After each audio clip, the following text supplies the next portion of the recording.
Hello everyone and welcome to the Powerhouse Stadium here on Melbourne's beautiful Albert Park Lake for what promises to be a terrific night of professional boxing featuring the IBF Pan-Pacific Middleweight Championship between Sam Soliman, the champion, and Sakio Bika, the challenger. It's a terrific night of professional boxing, interesting to say the least. We've got three terrific fights and one tremendous exhibition fight between the former Commonwealth welterweight champion Julian Holland and the world-rated Lovemore Ndou. With me to answer some of the questions that will be asked of us tonight is none other than the former world super featherweight champion and Commonwealth champion himself, Barry Michael. Barry, good evening. Good evening, Brad. Great to be here. Barry, it's an interesting night tonight from the point of view that there are terrific fights. Sam Soliman is putting up his IBF Pan-Pacific Championship against, well, not an unknown, but a man who hasn't been there yet in Sakio Bika. Bika has taken all before him. He's 10 fights, 10 wins, 7 knockouts. Does he have the tools to take on Sam Soliman and beat him? To be honest with you, mate, it's a big job for anyone to beat Sam Soliman, but Sakio Bika's really got a good pedigree. He was, he represented the Cameroons in the Sydney Olympics. He stayed here. He's been groomed under the Jeff Fennick stable, Team Fennick. 10 fights, 10 wins, as you said, 7 knockouts. But I don't really feel as though he's fought in the league that Sam Soliman's fought in. Sam Soliman's been, as you know, fighting in world-class league for years now, and he gives everybody nightmares. He's a very slippery fighter, very hard to nail cleanly, got a great chin. If Sakio Bika does get over him, Jeff Fennick's got a future world champion, because Sam Soliman is a very tough man to beat. I mean, styles make fights, Barry. Bika has the style to perhaps upset Sam Soliman, but Soliman has been in there with the best. He's fought both the Kelly boys. His third fight, he fought Kevin Kelly, who was a world-rated fighter for the Commonwealth and Australian Championship. While he lost that fight, he also fought his brother, Glenn Kelly. He's fought Australia's best and indeed taken on the world. He's fought many punches, the capacity of Sakio Bika. Can you tell me why do you think that Sam Soliman will win the fight? Well, again, experience and a great chin, a great mover, superb conditioning. Sam's always in great condition, although he is coming off a busted hand. Undoubtedly it's not an easy fight for him, and he could have picked easier fights, but that's what boxing's about. If Sakio Bika wins, as I said, he's a really huge star for the future. But I fancy Sam Soliman just on his experience, his tenacity, and the fact that he's always ready to take a fight and he's always in top condition. I got a pretty good tip-off that he's been up there boxing with Ricky Thornberry. Looked very, very good against Ricky Thornberry, I believe. Paul Briggs, he's had the great sparring, and he was very unlucky to lose to Anthony Mundine, as we know, and he's been in with the best in the world and never been off his feet. So Sakio Bika, if he does beat him and beats him in style, he is something special. So I've got to say that Sam Soliman is going to be hard to beat. Another interesting scenario is, Barry, that Sakio Bika is the number 3 rated Australian middleweight, Sam Soliman the number 2. But more importantly, Sam Soliman is the number 2 rated OPBF contender, and that OPBF title has only just recently been vacated. The winner of this fight, I believe, has got an opportunity to fight for the prestigious OPBF title, which is a precursor to the WBC title. Well, exactly. If you win an OPBF title, you get an automatic world rating. I mean, Sam's in the world ratings anyway. But look, it's a very important fight for Sam. He can't really afford to lose this on his home turf, and it's an important fight for Bika, who's one of Jeff Fennick's up and coming, from the champ camp there. So it's going to be an interesting, very top fight, very interesting fight. But I've got to say, in this business of ours, experience is usually a big winner, and I've got to think that Sam's experience is going to be too much for him. I would have to say that Soliman would certainly start as favourite. I mean, he's been in there with the best of them, and I think it's going to be a terrific fight. Tonight's promotion, as I said, is by Melbourne's newest leading promoter, Stuart Duncan, and this promotion is all in the name of charity for former Commonwealth flyweight champion Henry Nissen, Emerald Hill charity, and Stuart Duncan has done a terrific job by donating money to the charities, and it's not a profit situation. Stuart Duncan puts on these promotions simply in the name of charity, and he's put together a terrific card tonight. Our first fight on the card is an exciting youngster by the name of Paul Lee, who's only had 3 fights, Barry, and he takes on a very experienced amateur from Queensland by the name of Matt Shaw. Matt Shaw, enormous amateur experience, 90 amateur bouts for 80 wins. 8 professional bouts for 4 wins. Paul Lee, a former kickboxer. I did see him lose to Nick Tatoris here. Willing southpaw and a good puncher, but since that fight he knocked out the promising Dwayne Crowe with a devastating KO in the first round. So Matt Shaw, while he's got the amateur experience behind him, Paul Lee is a dangerous southpaw and a good puncher. It'll make for a good opening bout of the evening.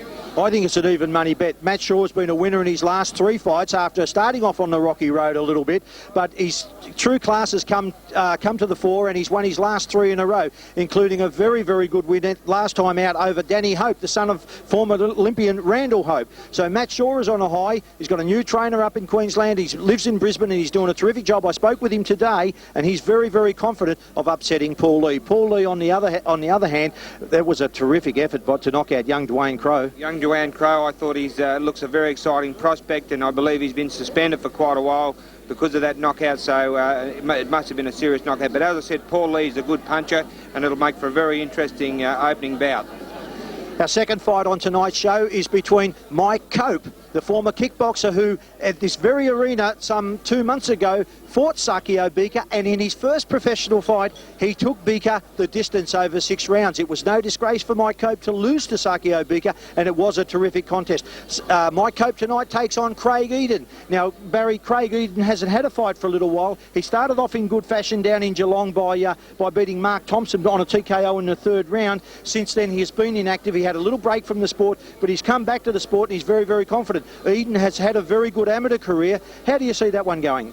Well, you know, Craig Eden's in the Dave Hedgecock Underworld gym, so I'm sure he'll be in top condition. He's getting that great sparring.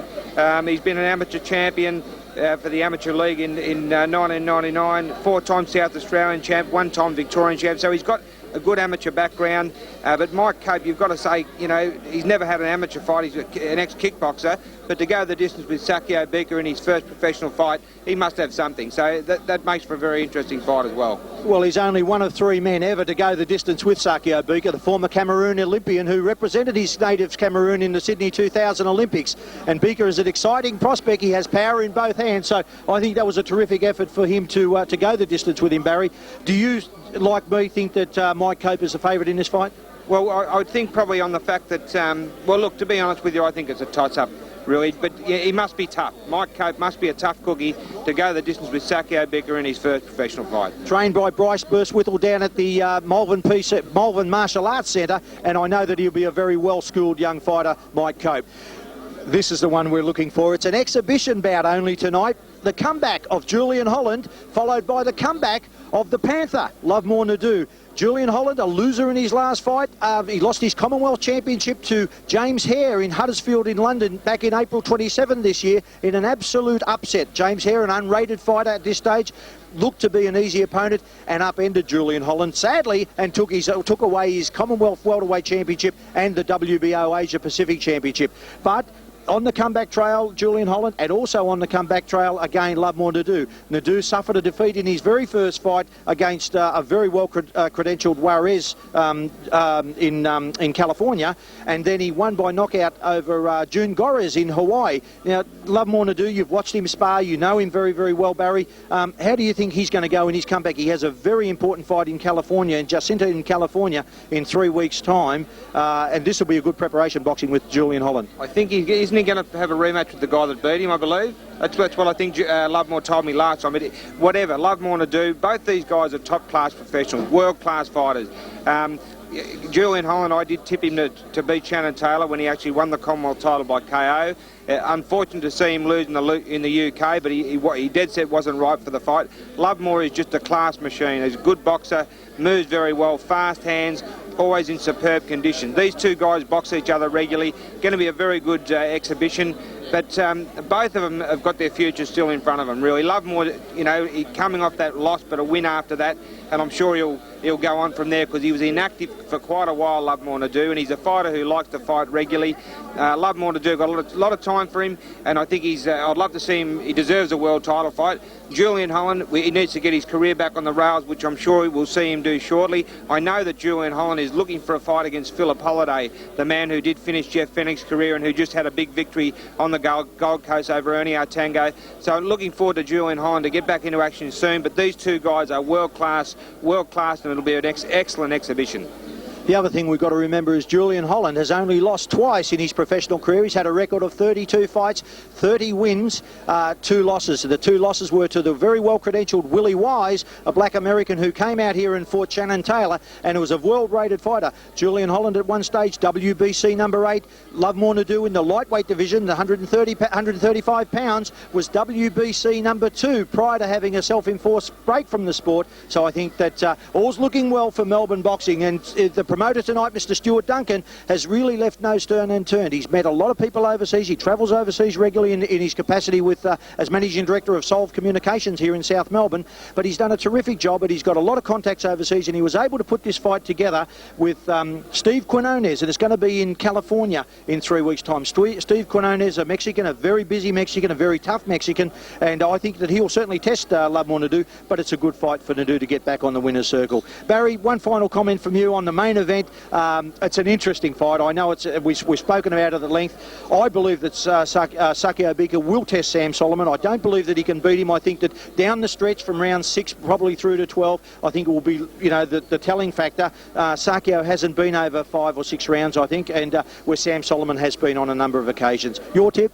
Yeah, well, as I said before, experience, I always believe the experience goes a long way, and Sam Soliman's in the prime of his career. Sakio Bika to win this fight, he must be something super special, so I'm tipping a Sam Soliman victory in a pretty tough contest, I reckon.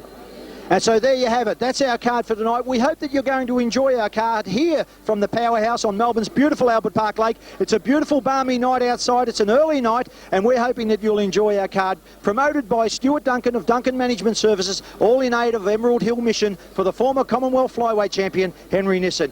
Stay with us. We'll be back on the other side of this break for what promises to be a tremendous night of professional boxing.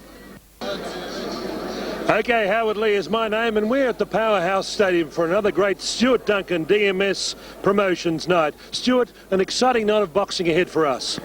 Yeah, it should be, Howard. The main event with Sam Soliman and Sakio Bika is definitely going to be an absolute war. Jeff's been telling everyone for the last couple of weeks that he's going to knock Sammy out, but nobody's been able to do that in 22 professional fights. So I think it'll be a good show. I think Sam's evasiveness and his style will be a little bit too much for someone with the experience that Sakio's got, and we should see a win at the end of the night. But yeah, it should be a good night. On the undercard, we've got Matt Shaw fighting Paul Lee. Matt's a southpaw. Paul's had 3 professional fights and hasn't had a lot of luck, but fought Dwayne Crowe 2 weeks ago on a card in Moorabbin and knocked him out in the first round. So I think that'll be an exciting fight. And of course, the last one is Mike Cope with Craig Eden. Mike Cope, a very seasoned kickboxer, hasn't done much by way of boxing. He's only had the one fight going the distance with Sakio Bika. That was a 6-rounder here about 3 months ago, and it'll be an interesting fight. It'll be good to see how Craig pulls up. He hasn't been in the ring as a pro since 1999. His last fight he won by a 3rd-round knockout, so that should be an interesting fight too. Stuart Duncan, you've created a new aura of boxing in Victoria and Australia, with first of all a lunchtime show, and now you've gone a nighttime program, and it's a business type show, and you've received great corporate support from many business tycoons in Australia. Yes, it's a formula that I saw work in both London and New York. I spent quite a bit of time over there with work, and I thought I'd give it a crack over here, and so far so good. It's been very good. The corporate support and the people that have come along to support me on both my shows has been sensational, and I'm looking forward to doing more, hopefully about 4 a year. Simmons Homes have been a great backer and long friends of yours in business, and they're right behind you. I've been very fortunate to have Mark and Gary behind me from Simmons Homes. Yes, they've got a very successful business, and they're great home builders, and it's fantastic to have them on board. I'm quite proud to have a big company like Simmons as my main sponsor. The Powerhouse Challenge number 2, Stuart, and the money you're assisting street kids tonight through former Commonwealth Flyweight Champion Henry Nissen. Congratulations for that. Yeah, well, that's right, Howard. Henry has worked tirelessly for the last 20-30 years, fixing up and helping kids on the streets and helping out those that are needy, in particular around the St Kilda and surrounding suburbs. He's a champion fella, and I couldn't think of anyone nicer to support on the night. Stuart, I'm going to put you to the test. The main event, 12 rounds of boxing for the IBF Pan Pacific Middleweight Championship. Defending champion Sam Soliman, the most charismatic figure in Australia, against Sakio Bika from Cameroon, now living in Sydney, New South Wales. Can you give me a prediction, Stuart? Which way will it go? Can Sam successfully defend the title, or can Bika and Jeff Fennick take it back to Sydney? No, I think you'll find that Sammy will be a little bit too experienced for Sakio Bika. Sakio Bika is the best credentialed middleweight in the country at the moment to take on Sam. Some people are saying it's a dangerous fight. I don't really see that it is, and I think that Sam will win comfortably. I don't like tipping fights, not within my own fighters who are fighting, but I'll say a comfortable win to Sam. Good luck, Stuart, and congratulations on Powerhouse Challenge number 2 from the Powerhouse Stadium, right by the beautiful, picturesque Albert Park Lake on the Australian Formula One circuit. Keep punching, and we'll see you soon. Good luck, Stuart. Thank you very much, Howard.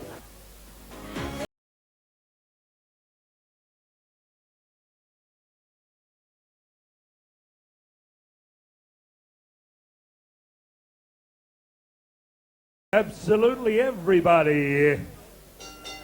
Ladies and gentlemen, are you ready to rock? Are you ready to rock? Are you ready to box? We've talked that talk, but can you walk that walk? Sheer will, sheer skill. And now it's time to face the music. You've seen the rest. Now let's get ready for Stuart Duncan's DMS Promotions Best. Power to the people of Melbourne, because we are the champions. We are the champions. We are the champions of the world, my friends. There's no time for losing. We'll keep on fighting till the end, because we are the champions of the world. Howard Lee is my name. Boxing is my business, and business is good. It's showtime. Let's get it on. Ladies and gentlemen, a great night of boxing, a dinner engagement, Powerhouse Challenge number 2. Before we get rolling with our first bout, interstate boxing, let's salute some of our great boxing champions at ringside. The former featherweight champion of the world, John Famechon. Give John a warm welcome to the Powerhouse on this Tuesday night. Another night in your city, John Famechon. Would you welcome the former IBO and WBF heavyweight champion of the world, Australian and OPBF champion, just back from Las Vegas, now based in Melbourne town, soon to be seen in action. Never mind the thunder down under, it's James Jimmy Thunder. Jimmy Thunder, take a bow. And ladies and gentlemen, we'll be talking to him a little later in centering. He is a triple IBF, 2 times WBC champion of the world. The Marrickville Mauler, the 5-Dock Fistic Fury, Jeff Fennick is here tonight. Jeff Fennick. That's just tip of the iceberg as we get rolling. Our first bout coming up any moment.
Coming down to ringside from Queensland, Matthew Shaw.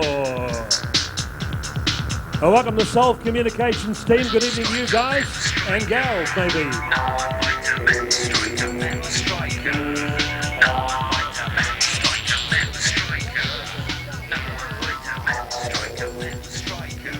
Ladies and gentlemen, all of tonight's fights have been sanctioned and endorsed by the Professional Boxing and Martial Arts Board. Chairman Bernard W. Balmer at ringside with Bart McCarthy, Bob Todd. Ladies and gentlemen, okay, 6 rounds of boxing, DMS promotion. Stuart Duncan, welcome you to ringside for a night of professional boxing for your enjoyment. Your judges at ringside are Johnny Wheeler, Anika Williams and Ignatius Miscellatus. Your ringside physician, Dr. Peter Lewis. When the bell tolls, your man in charge of the action, World Championship referee and judge Malcolm Bullner. Ladies and gentlemen, 6 rounds of boxing in the junior middleweight division. Would you welcome on my left, occupying the red corner from Morningside in Queensland, making his second professional appearance in Victoria in amateur boxing. 80 fights, 60 wins. He's 23 years of age, with Mick Shaw, his brother, and Glenn Azar in the corner, wearing blue trunks with his name emblazoned in white across the front. In professional boxing, 8 fights, 4 wins, 2 draws, 2 losses, scaling 64.65 kilograms. From Morningside, Queensland, give him a warm powerhouse welcome, Matthew Striker Shaw. And across the ring with Ron Parr, joining the zookeeper, Bryce Birtwistle from the Melbourne Martial Arts Centre. He created a tremendous impression here, ladies and gentlemen. Not only the way he fought last time here, but the way he spoke after the bout. Born in Vietnam, Saigon, Vietnam, came to Australia at the age of 7, is a very proud Aussie living in Wheelers Hill. Studies in boxing and kickboxing occupy his time. In kickboxing, 23 fights, 17 wins. In pro boxing, 3 bouts, 1 win, 2 losses, both controversial losses. Scaling 67.65 kilograms, wearing the familiar brute force of red, whites and black with the tiger. Would you welcome the Dragon, Paul Lee. 6 rounds of boxing. Let's get it on. Malcolm Bullner. And Barry, this promises to be a terrific fight. Paul Lee in the blue corner, Matt Shaw, I should say, from Queensland in the red corner. Brad. Welcome along to the first nights, the first bouts, challenge number 2. Here we go. Thank you for your involvement and your indulgence. Have a great night, ladies and gentlemen. Round. Matt Shaw, a boxer, good boxer. And we're ready for a start here as referee Malcolm Bullner just checks that our judges are all okay. Round 1. And we've got a start. And we've got, let me see now, I thought Paul Lee was a southpaw. He's shaped up orthodox here. But Matt Shaw is a southpaw. Yeah, Matt Shaw's a southpaw. Paul Lee's an orthodox, but a switch hitter. He's a switch hitter. Matt Shaw, a great deal of amateur experience. I've got him at 90 amateur bouts, twice Australian amateur champion, and 3 times Queensland champion. So that's a very good pedigree behind him. And he's fought some very, very good fighters in the amateurs too. He holds a win over Paul Miller, the Commonwealth Games gold medalist. Well, that's a good rap. And he's a very, very accomplished fighter. Had a little bit of a shaky start, but he's got some good hands there as he unloads just a little bit on Paul Lee, but just beating Lee to the punch at the moment. Well, my only experience with Paul Lee was when he lost on points to world-rated Nick Torres in this same arena in July, I think it was. But since then, he scored a sensational first-round KO over the up-and-coming Joanne Crow. Which, what an upset that was, Barry. A bit of an upset. And, so, you know, Paul Lee can punch, and he comes to fight. As you can see, he's walking up on Matt Shaw. But Matt Shaw, as you can see, is cagey, clever, boxing well from his southpaw stance at this stage of the first round. And Barry, he's just boxing on the back foot. He's not standing there in front of Paul Lee. Paul Lee's just throwing the big overhand right and trying to load up with every punch. And Matt's just sort of boxing off the back foot, using his reach and his height advantage that he has got. And of course he's a southpaw, so Paul just hasn't, with having only 3 fights, and you can expect that, he hasn't been able to settle down and work him out yet. No, Brad, I tell you, just looking at the opening minute or so of the first round here, you can see a big gap in experience, and you know he is a very classy boxer, Matt Shaw. We know that Paul Lee's got the power, but looks like a tough job he's got in front of him here. We just saw the power that Paul Lee possesses. He just he hit Matt Shaw with a very good looping right hand as Matt Shaw ties him up over in the neutral corner. It's a very good fight for this. It's a confidence fight for both fighters. If Paul Lee was to be able to beat Matt Shaw with the experience that he has, it'll certainly spur him on to bigger and better things. And of course, Matt Shaw has won his last 3 fights in a row, and he really is boxing on confidence at the moment. As you know, Barry, experience is everything, but also confidence is another thing. If you don't have the confidence and the mindset that says you can do it, you can't do it. For sure, look, some good punches being exchanged here in the first round. Matt Shaw landing with a beautiful right hook from his southpaw stance, but Paul Lee fired back with his own vicious right hand. But at this stage of the first round, it's Matt Shaw just being too smart. And you're looking at him, Matt Shaw, the striker from Morningside in Brisbane, brother of former Australian rated lightweight Mick Shaw.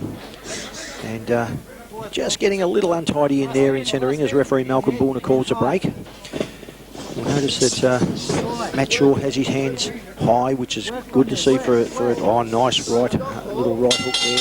Oh, big punches thrown by Paul Lee on the bell there to win the first round, and a clear round to Matt Shaw. Now, I must say too, Brad, that Matt Shaw is giving away 3 kilograms here. Paul Lee is 3 kilograms heavier than him, which is 6.6 pound, which is, you know, it's quite a bit. It's a division basically. Well, it's a huge amount of weight. 67.65 is Paul Lee, and 64.65 is Matt Shaw. And I think you can see that was demonstrated when it come close. That you can see that Paul Lee's got the strength there and the punching power. But I'll tell you what, Matt Shaw would be well advised to keep his head down and box very cautiously, because Paul Lee is capable of landing one of them big wide hooks of his and changing the bout around. But the first round there, Matt Shaw a clear points winner, and I'm sure you probably saw it the same. Oh, absolutely, yeah. It was a good round for Matt Shaw. A very accomplished young fighter. As we prepare for the second round, Paul Lee in the yellow shorts with the red striping, Matt Shaw in the blue stripes. On the balls of his feet with the red boots, Matt Shaw. Been training down here boxing with Lovemore Ndou.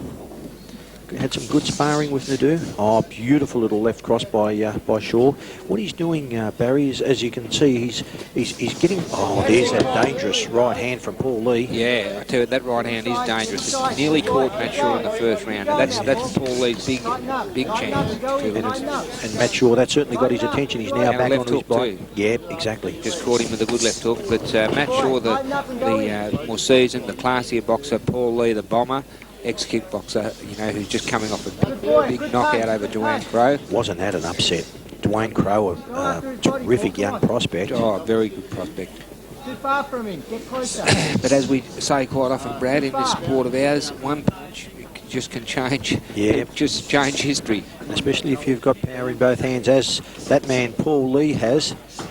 He can lose, and Matt Shaw has to be careful that he doesn't win the fight but lose the war.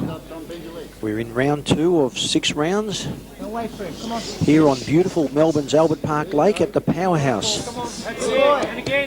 Yeah, it is a very nice spot here. The Powerhouse is perfectly positioned right on the banks of Albert Park Lake, and it's our second promotion from Stewie Duncan of Duncan Promotions, Solve Communications, and he certainly puts a great show together. Oh, there's a beautiful left cross by Matt Shaw. That certainly hit Paul Lee right in the centre of the chin. He lost his balance there for a second. He was either a bit shaken or just totally off balance. He's just becoming just a little untidy and probably getting a little bit of desperation, Paul Lee. And of course, only having this is his 4th fight. He's just not sure which way to come in and get on top of Matt Shaw, and he's being picked off by Matt's longer reach. Yeah, he's one of those guys, mate, that's dangerous all the time, though, Paul Lee.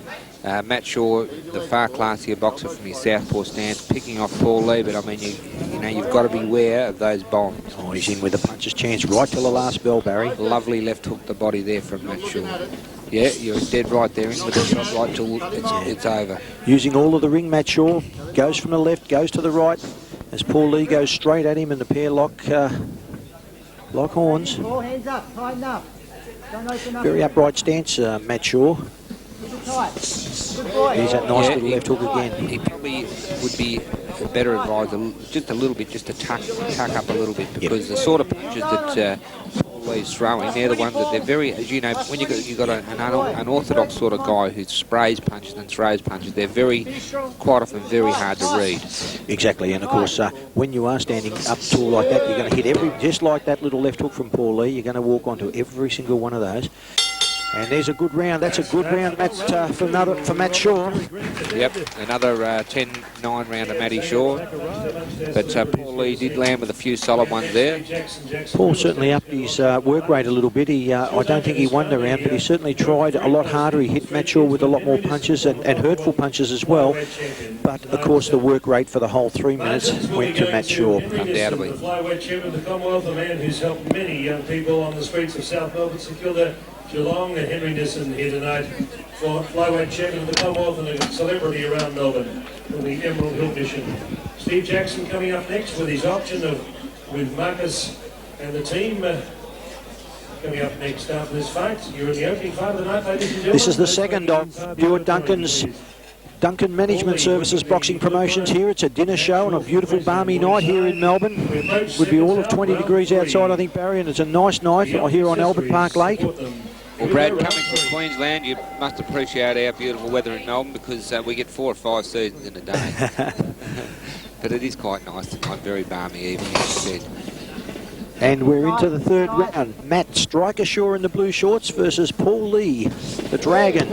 He lets Matt Shaw know he's there with that good hook, dangerous left hook, of course. Good solid hooks there from Paul Lee as he walks up to Matt Striker Shaw. You can see Paul Lee now having only his 4th professional fight tonight.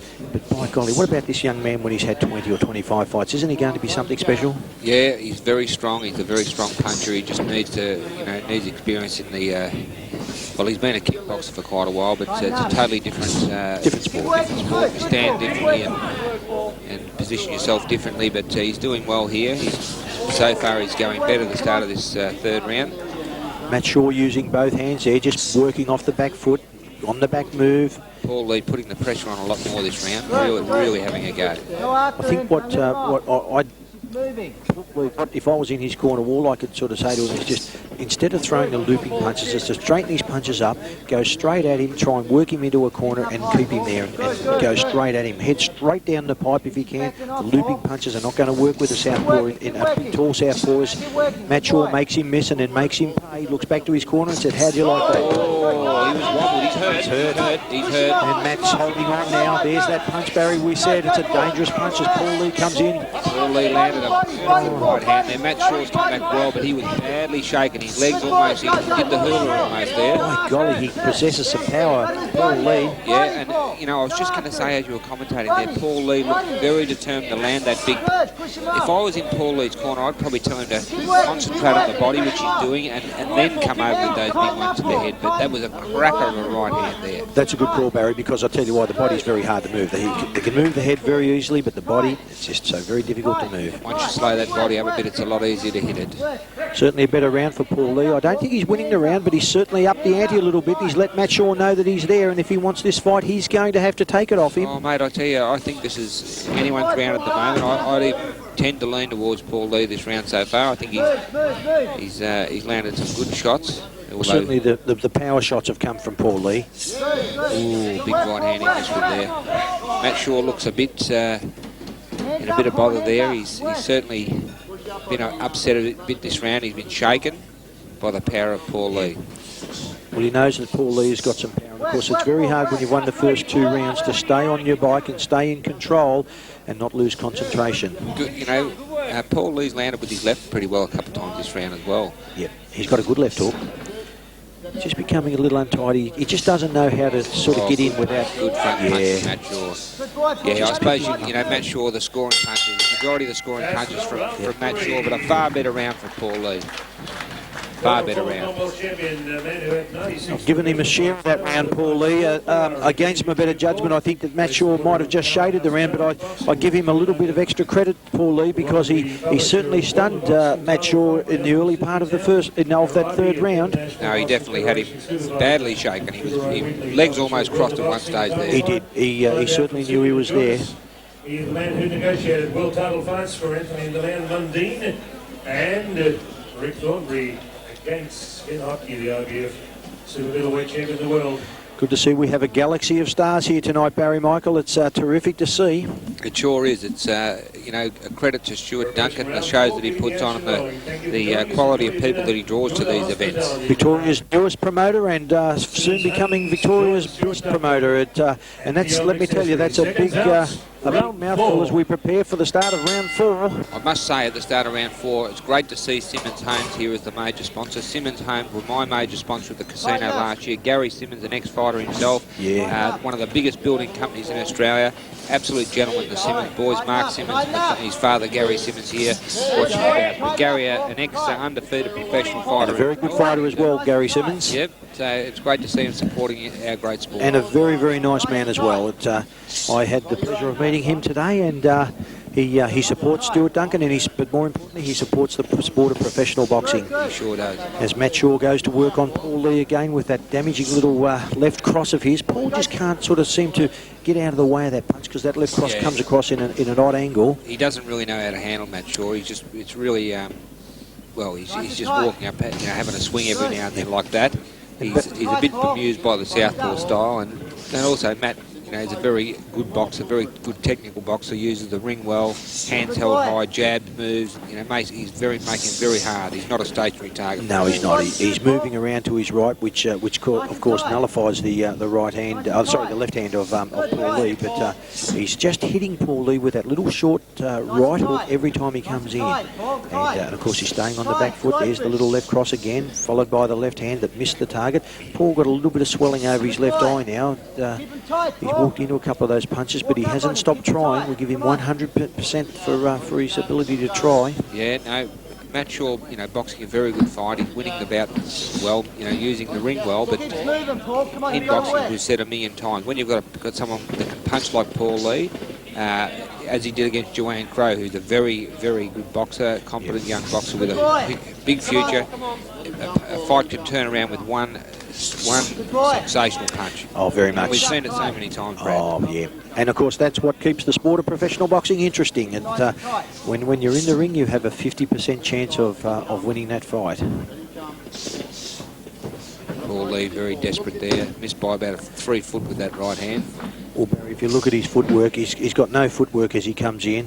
Typical sort of kickboxer. No disrespect to any of our kickboxers watching tonight. He doesn't know how to cut the ring against a mobile opponent. He needs to be cutting the ring off and manoeuvring Matt Shaw into the corner and probably then attacking the body and then looking for the big shot. And Matt just picks him off again with that little right jab of his, and it's just constantly in Paul's face, and Paul just hasn't been able to sort of put him into a corner and then work away. I think after that big right shook Matt Shaw up in the 3rd round, he's been a bit more cautious, and he's probably determined not to get caught like that again. Or he got caught with it just then, as I said it. There's that right hand. My golly, if probably hits Matt Shaw with one of those punches, Matt will certainly know it, but another good round for Matt Shaw. Round 4. Welcome to distinguished guests on table number 16, Mr. Solak and Mr. Kinneborough. Good evening, gentlemen. Thank you for joining us tonight. I said we have a galaxy of stars. The former world featherweight champion Johnny Famechon is here.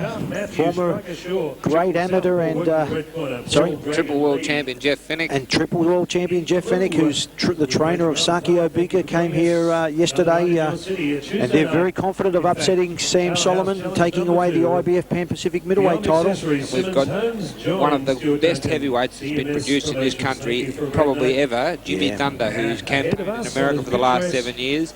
Got Jimmy in the crowd. He's back in Australia, and he's back to compete here and looking for a shot at the Australian heavyweight title. It's terrific to see too, Barry. I don't know about you, Brad, but I don't think there's a heavyweight in the country other than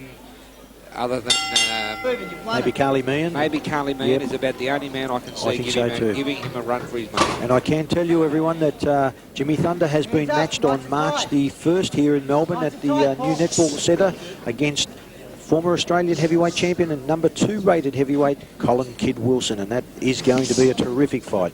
No, December the 7th. December the 7th, I think it is. I said December the 2nd. You said March. Oh, did I? Yeah, but anyway, I'm pretty sure it's December because I was speaking to Mark Fagan before. Yes, no, December the 7th, I think. 7th or the anyway, December. Jimmy Thunder's back.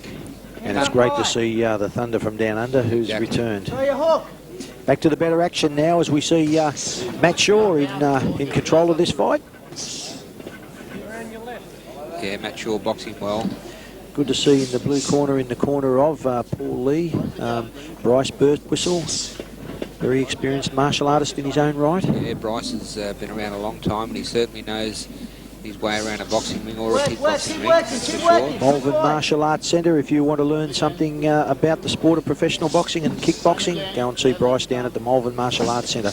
Good to see. Oh, there's that damaging right hand from Paul Lee as he backs Matt Shaw up again. He's looking for that big right hand, Paul Lee.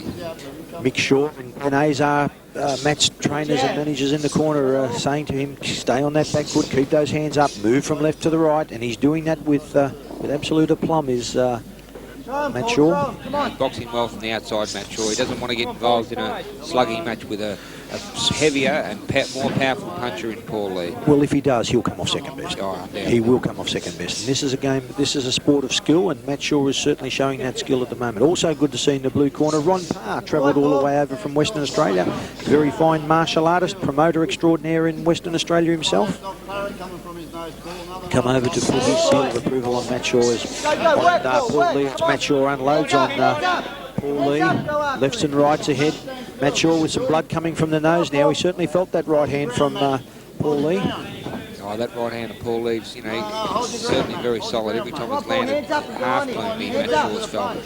Paul Lee did a very, very good effort against Nick Tatoris, the former WBO Asia Pacific Junior Welterweight champion, here at this very same ring. You said earlier on, Barry, I saw that fight and I thought he was very unlucky to lose. Tatoris is a very good competitor, and he had Tatoris in trouble here at one stage. He did. He fought a good fight. He walked up and he...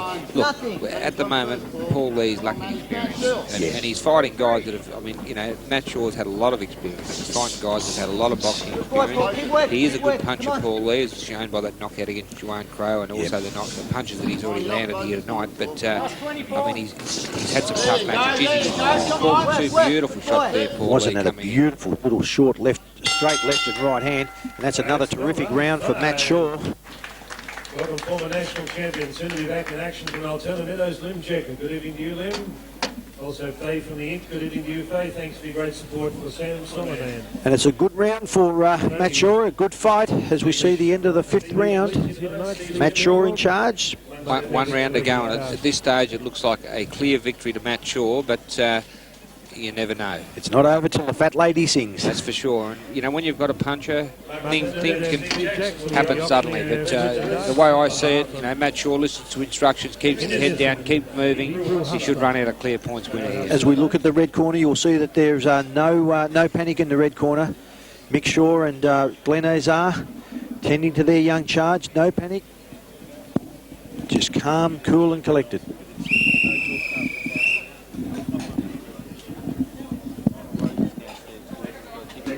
Sixth and final round.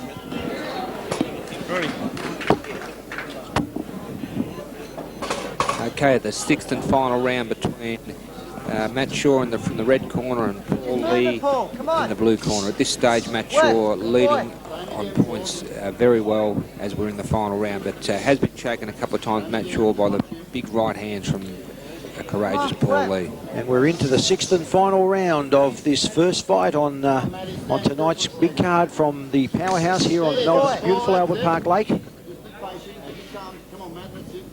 we're looking at that man, Matt Shaw.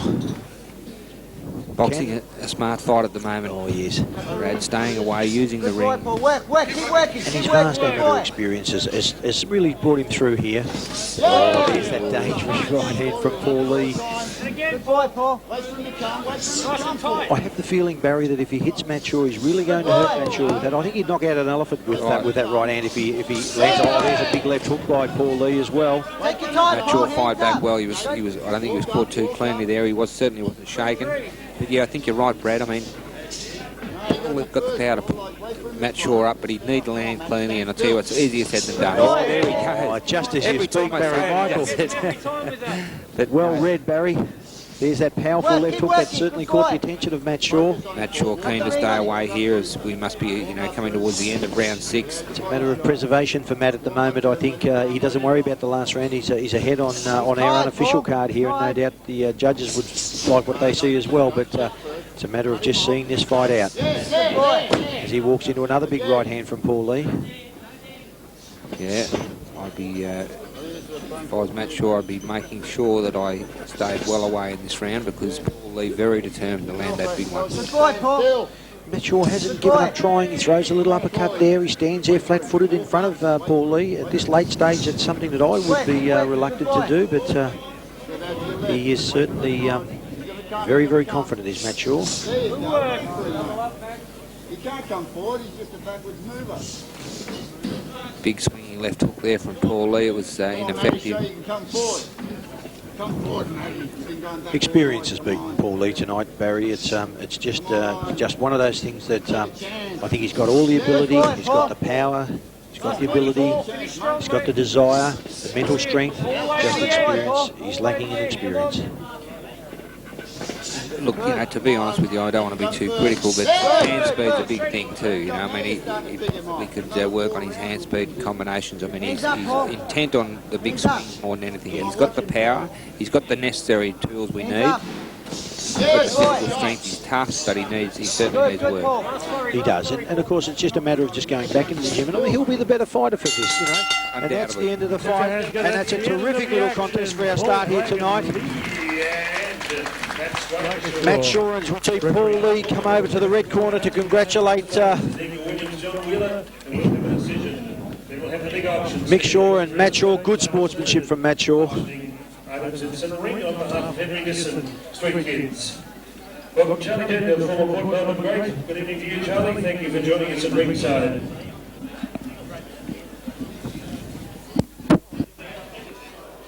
Our judges tonight are Nika Williams, Ignatius Missilides and John Wheeler. Ladies and gentlemen, we got the scorecards and we have a unanimous decision. All judges, Ignatius Missilides, John Wheeler and Nika Williams saw eye to eye, 58-56, all for the winner. From the red corner, Brisbane's Matt Striker Shaw.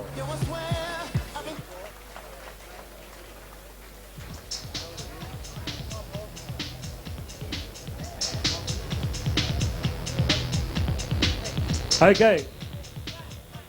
Eva. Okay, thank you, Eva. Okay, Marcus Leonard coming in the centre ring with Steve Jackson. Come up, gentlemen. Fast and furious. Come on, give Paul Lee and Matt Shaw a big round of applause. They leave centre ring. Steve Jackson, Mr. Auctioneer, come over here. Steve, what do you think of this boxing stuff? I think it's absolutely fantastic. I think it's a real compliment to the people who've organised this, especially Stu, being a friend of mine. I think he deserves a great big congratulations. We have 5 heavyweight champions: Ken Norton, George Foreman, Larry Holmes, Joe Frazier and Muhammad Ali. We have the glove, we have the signed photograph by them, and we have a certificate of authenticity here. Please, if you wish to bid this evening, stand up, wave your hand, yell out if I don't see you, because we do have a couple of spotters here, but it will be very easy to miss someone. I don't mind where we start. Can I see 1,000 anywhere? 50 with you, sir, and against you. Will you come back with me for another 250? It's with you, against you at this stage. Can I see another $250 anywhere? At $1,250 now. Will you like to come back with me, sir, for another 250? This is absolutely magnificent. This is so cheap at this price. I've sold them for a lot more than this. For the second call at $1,850, it's your final chance. I will sell it. Going, yep, sold. Well done.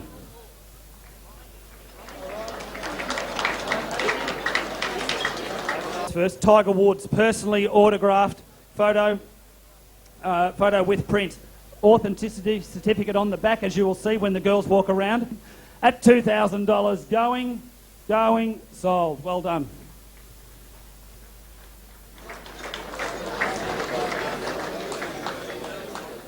Henry, who have you got here? They're standing outside the ropes. Come in, guys.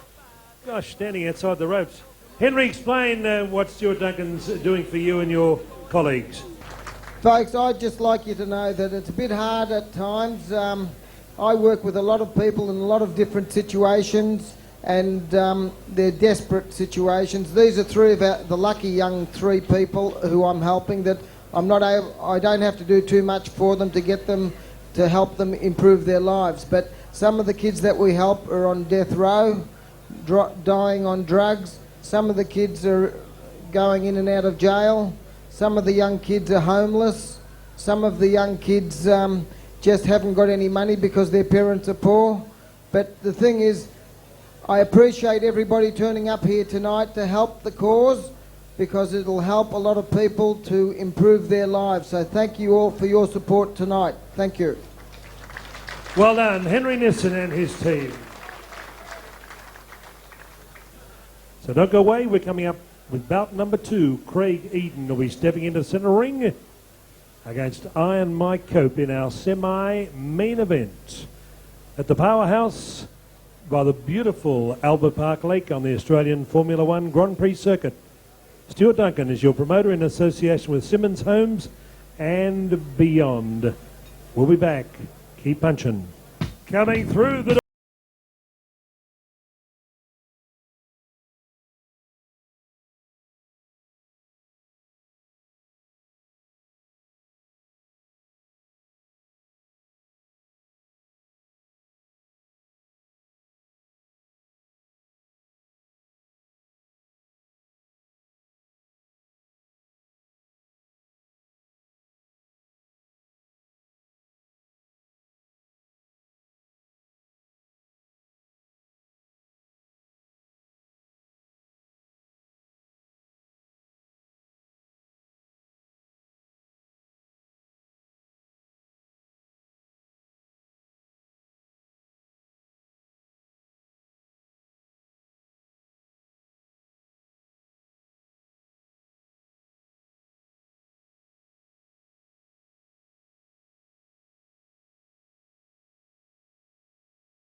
Scott. Okay, 6 rounds of boxing, international super middleweights in the ring at this time. Would you welcome on my right, having his second professional fight in the blue corner, trained at the Melbourne Martial Arts Centre with the zookeeper Bryce BB Bert Whistle in the corner. 31 years of age in kickboxing, 25 fights. He's fought the best in Australasia.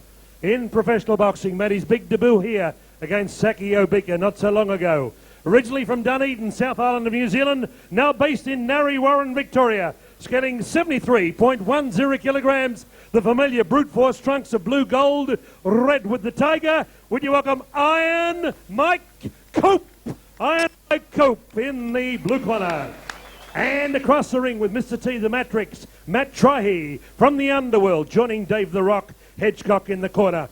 ABL Amateur Boxing Champion 1999, 22 fights, 17 wins. Originally from Whyalla, South Australia. Now living in the mighty western suburb of Spotswood. One professional fight in 1999. He ironed out Adelaide's Mike Thompson. Ladies and gentlemen, on the comeback trail, 73.65 kilograms, wearing Tigers colours with Eden on the front. Would you welcome Craig Evolution Eden?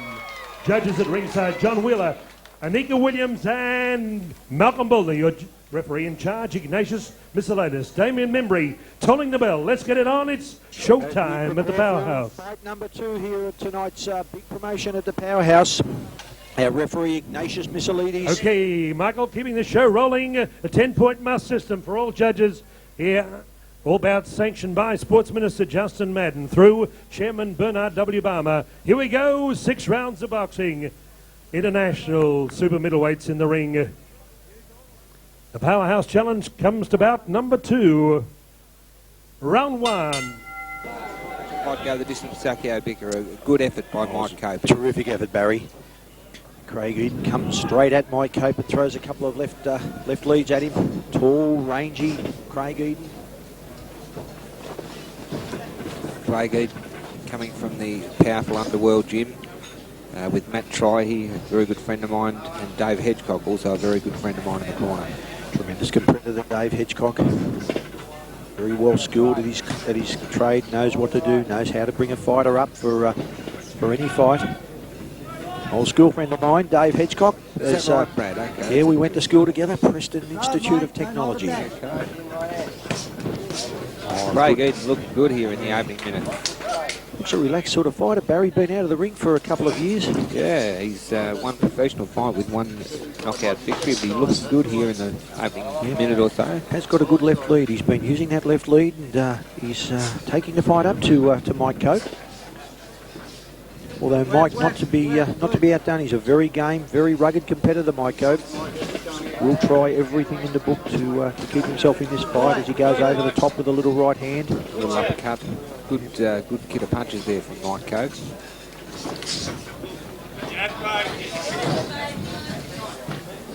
Certainly looks like he's got some boxing skills, Craig Eden. I haven't seen Craig before, and it's my first view of him. And nice little left uppercut there. Yeah, giving his opponent angles too. Nice and side on there, using his shoulder to block Mike Cope's offence very well. Nice little left hook off the cuff. Straight, that's a hard punch to deliver, Barry. Left hook straight off the cuff without punch. Good jabs there too from Craig Eden as Mike Cope looks for the body. Walking up, looking for the body again. Mike just looking to try and get in on the inside of Craig Eden. It's just not happening for him at the moment. Craig got a longer reach, got good left hand, got good hands, Craig Good Eden. hand speed too. Moving around to the right, round to the left, Craig Eden. 29 years of age, Craig Eden, and in only his second professional fight. Looking very impressive here in the opening round. And of course, Mike Cope with only 1 professional bout as well, which is a loss to our main event competitor tonight, the undefeated Sakio Bika. Mike had a lot of kickboxing fights. He's very, very well respected in the kickboxing circles. That was a good shot. Up, left to the head, right drive to the body. That's a punch we never see today, Barry. Left lead to the head, then right to the body, and all follow with anything after that. And you know what? It's a very easy punch to deliver, and it's a very debilitating punch too. It certainly cuts your opponent in half if it's landed correctly. It does. Gee, he's got some good hands, Craig Eden. He's going first again, keeping Mike Cope on the back foot. Good body shot. Right to the body's a good shot from Mike Cope. Oh, that's a good, hard, close round. I favour Craig Eden in that first round. Barry, how did you see that? Yeah, I think Craig Eden just shaded the round, but I tell you what, Mike Cope towards the end of the round did land a couple of good right drives to the body. Well, Mike's trying to keep him on the back foot, trying to get him there against the ropes, and he did that just as you said that, Barry. He moved him onto the back foot and then wailed away with the lefts and rights to the body. And but a very, very exciting opening round. 2 very skillful boys. As we look in the corners, you'll see there's no panic from either corner. Dave Hedgecock in the red corner with Craig Eden and Mike Tryhe. And of course, Bryce Borkwhistle and Ron Parr in the blue corner. Communications table. Dean Gregg, Mr. Courage in sport. Okay, just joined us. We're in the semi-main event. 6 rounds of boxing. Craig Eden working the red corner. Iron Mo Cope the blue. We say seconds out. Round 2. Good to see Barry from Beyond Accessories here tonight with us in the mobile phone industry. Barry, it's good to see you here. And I hope you're enjoying tonight's promotion here by Stuart Duncan, your compatriot and good mate. Capacity House sold out tonight, Barry. Yes, Julie's done very well here, and it looked wonderful to see Henry Nissen getting some support. When you were away, I actually, after Howard Lee's intro, I just gave our viewers a bit of a background on the great Henry Nissen, the hustling Hebrew.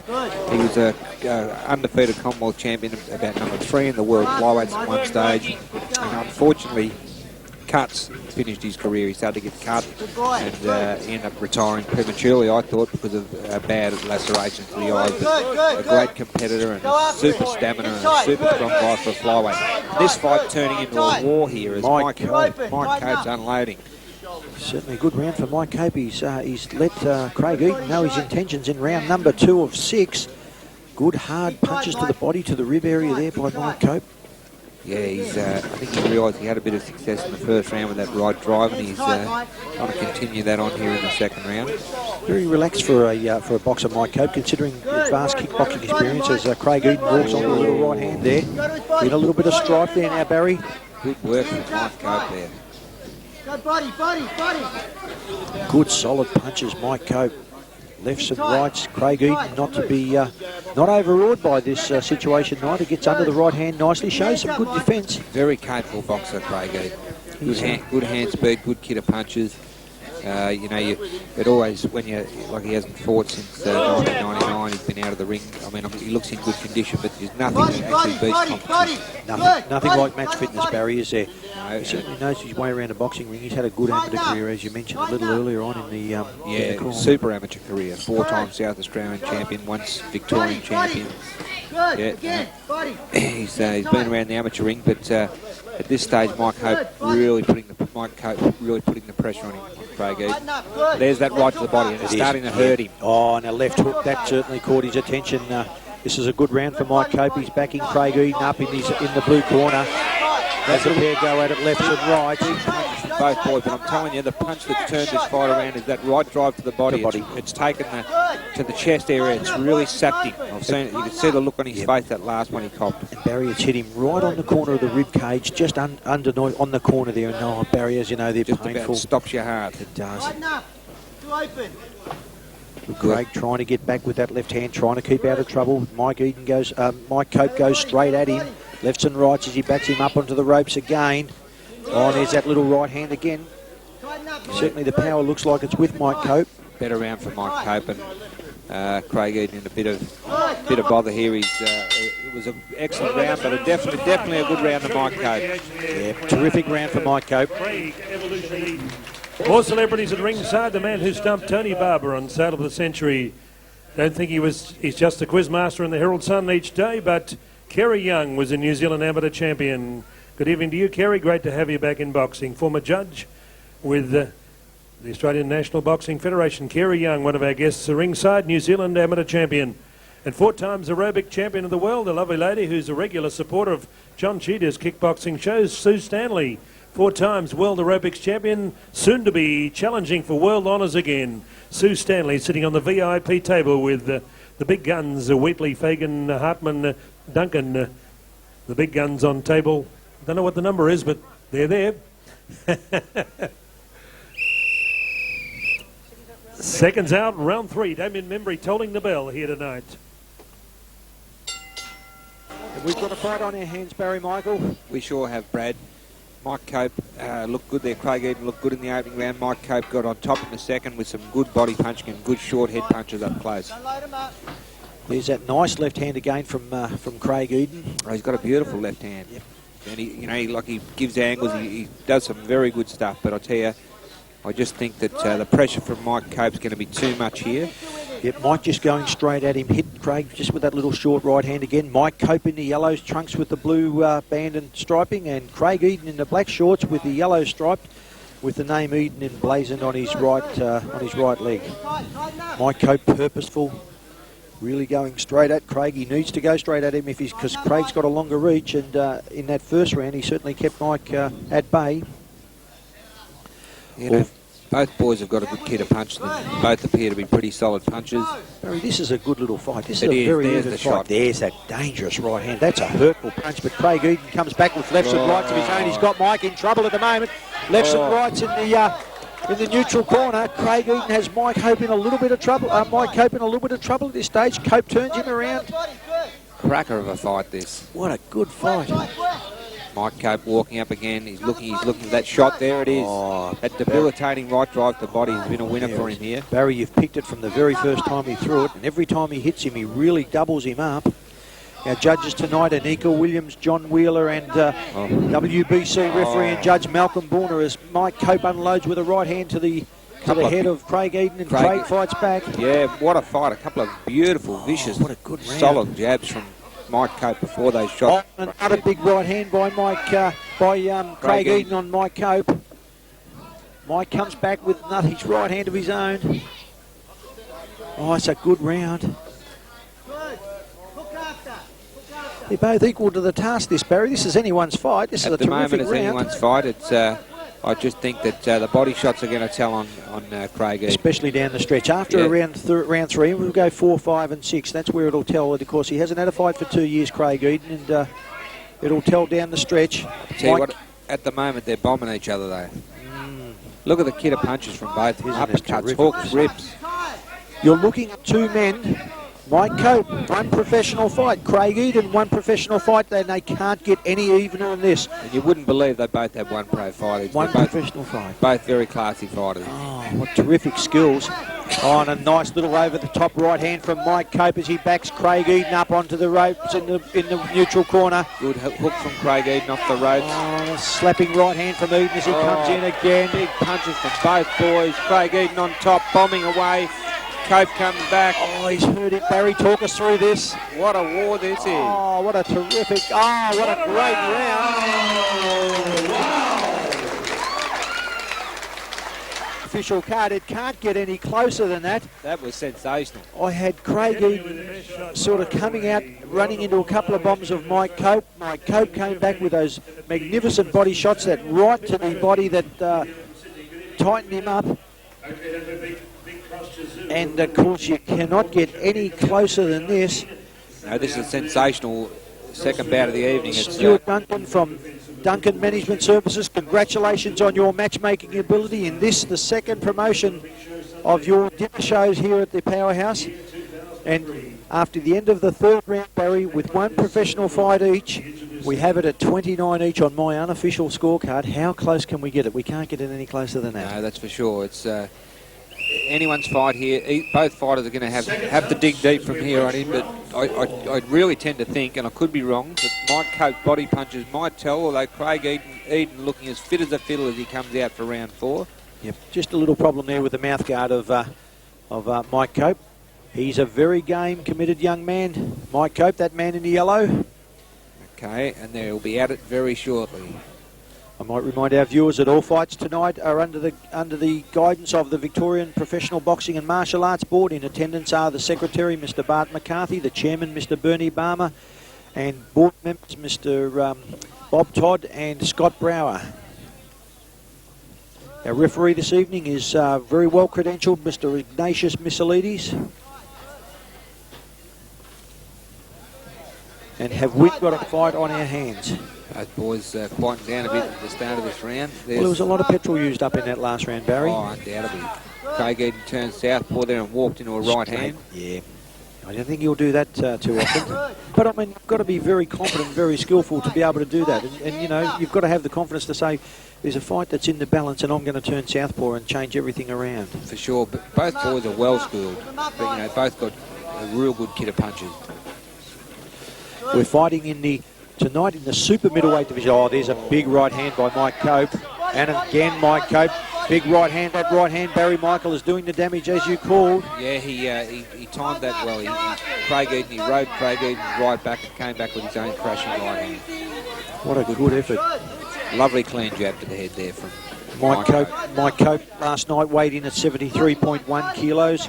Craig Eden 73.65. Something tells me that both of these fighters are in the middleweight division, which ends at 72.50 kilograms. And both boys would be very, very good middleweights. At the moment, they weigh in at super middleweight, where they're just over the middleweight limit.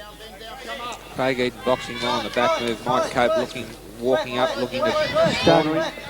Barry just starting to look a little ragged as Craig at the moment. As I said, just down the stretch, the body language just tells me the footwork is not there no more. He's just starting to plod.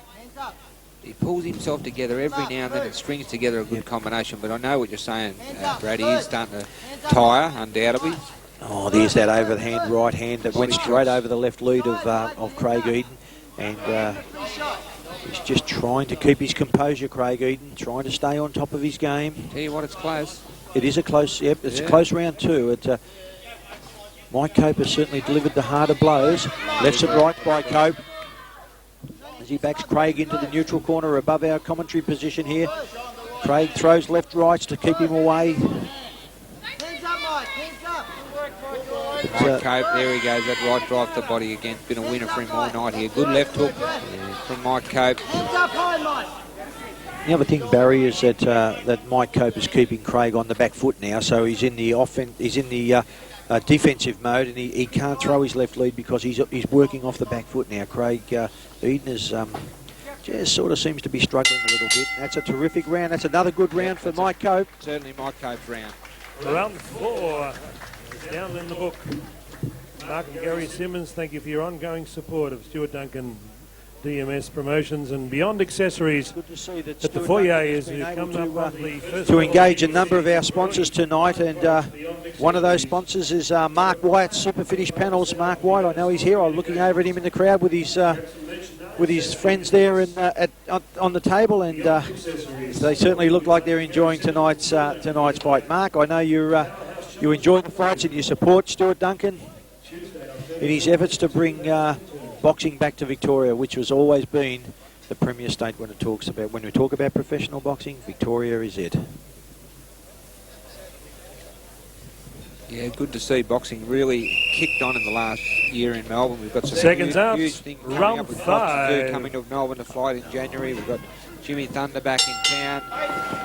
We've got Julian, Holland, Lovemore. We've got some great fighters here now. It's all looking well for the year 2003 as we see some tremendous champions as we go in with 2 future champions here in the 5th round of a 6-rounder. Mike Cope in the yellow, Craig Eden in the blue. Eden unloads with nice good lefts and rights and a little body hook there to Mike Cope.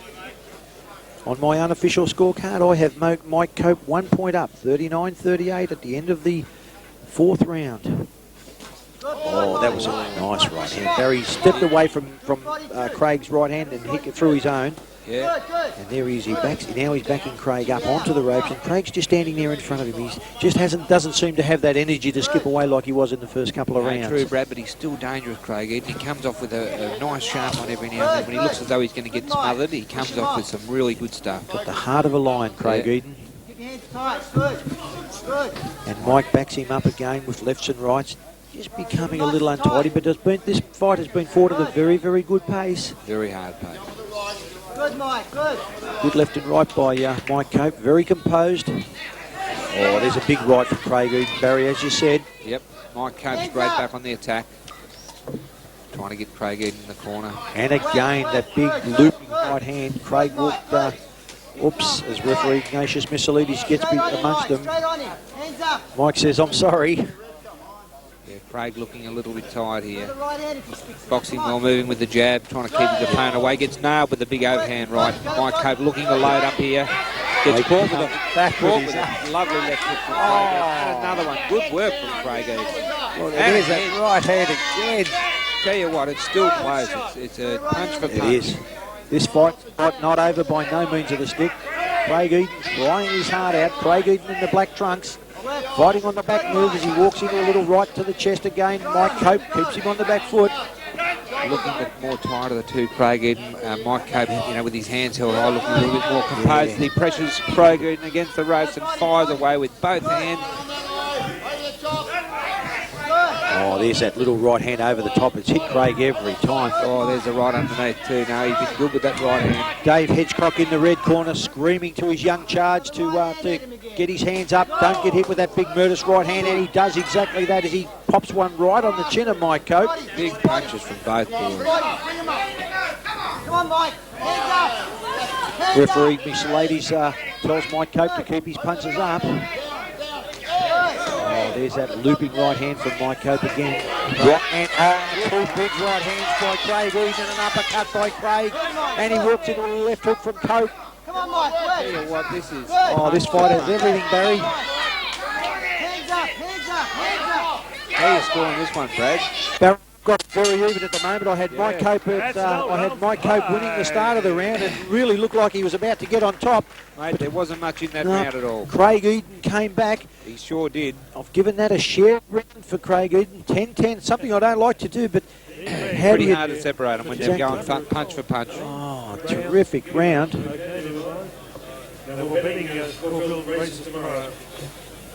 Okay, the sixth and final round coming up, and I'm sure this is going to be a cracker of a round. I still have 1 point to that man in the blue corner. Mike Cope. Mike Cope. Yeah, I just think he's been a bit neater with his punches, and I think he's had Craig Eaton hurt a few more times than he's been hurt himself. But I'll tell you what, it's close. It's a seesawing battle. It's a real good battle. And it's certainly no disgrace for young Craig Eden to come back after being out of the ring for 2 years in December 1999 at Geelong. He had a 2KO win over Mark Thompson. No, unbelievable.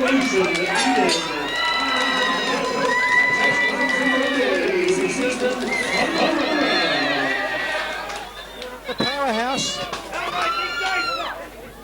Nice and tight, Mike. Good. Okay, now we better watch this round closely because it's still up for grabs. It certainly is. Big round by either boy could just about pull him over the line, I reckon. Nice left hands from Mike Cope and equally as good left hands by Craig Eden. What a great effort by Craig Eden to come back after being out of the ring for almost 3 years. Oh, good punches. Nice there. lefts and rights by Craig. Had some power in them, those punches, Barry. You can hear them from here. Oh, he can punch, Craig Eden, Oh, no worry. yeah. And he put the, you know what I like about him? He punches from anywhere. He puts his whole body behind. He does. Uppercuts, left hooks, right hand, you know. And Barry, I'd say if Craig loses this, the pair exchange big right hands. Mike Cope putting the pressure on, got Craig Eden hurt. Two beautiful right hands. Craig Eden in the corner, in the blue corner. He's in a bit of trouble here. Mike Cope putting a lot of pressure on.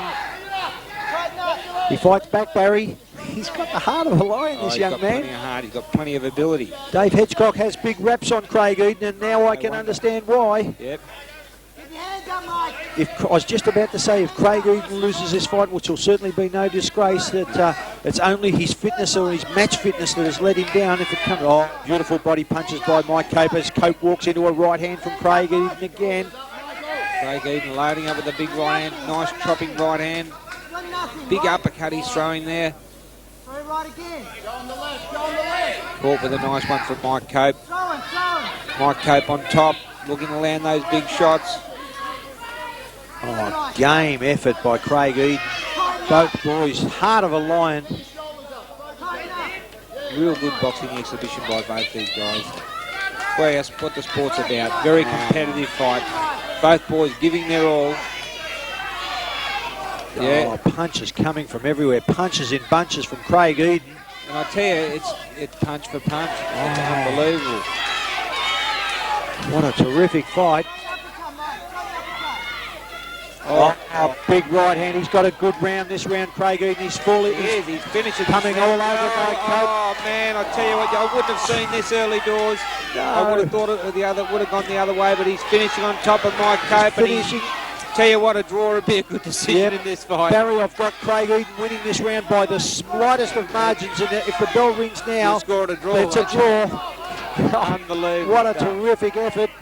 Finishing all over Mike Cope is Craig Eden. Cope comes back with lefts and rights to his to the body. Eden fights back again. What a heart this Craig Eden, mate. He's gritted his teeth and he's dug deep. He's dragged it out of the bottom.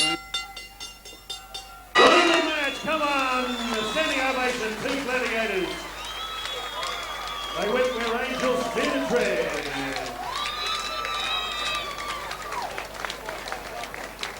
What a match. Our semi-main event. As we look at that man, Mike Cope, taking a well-earned break, and Craig Eden thinks he's pinched it. he thinks he might. He finished all over Mike in that last round. Could go either way, and I. Even just only when he fought at Channel O 20 years ago. What a terrific fight. Howard Lee waiting for the judges' scorecards. Our judges tonight, WBC referee and judge Malcolm Borner. Both fighters please come to ceremony. As we have the scorecards. Wow.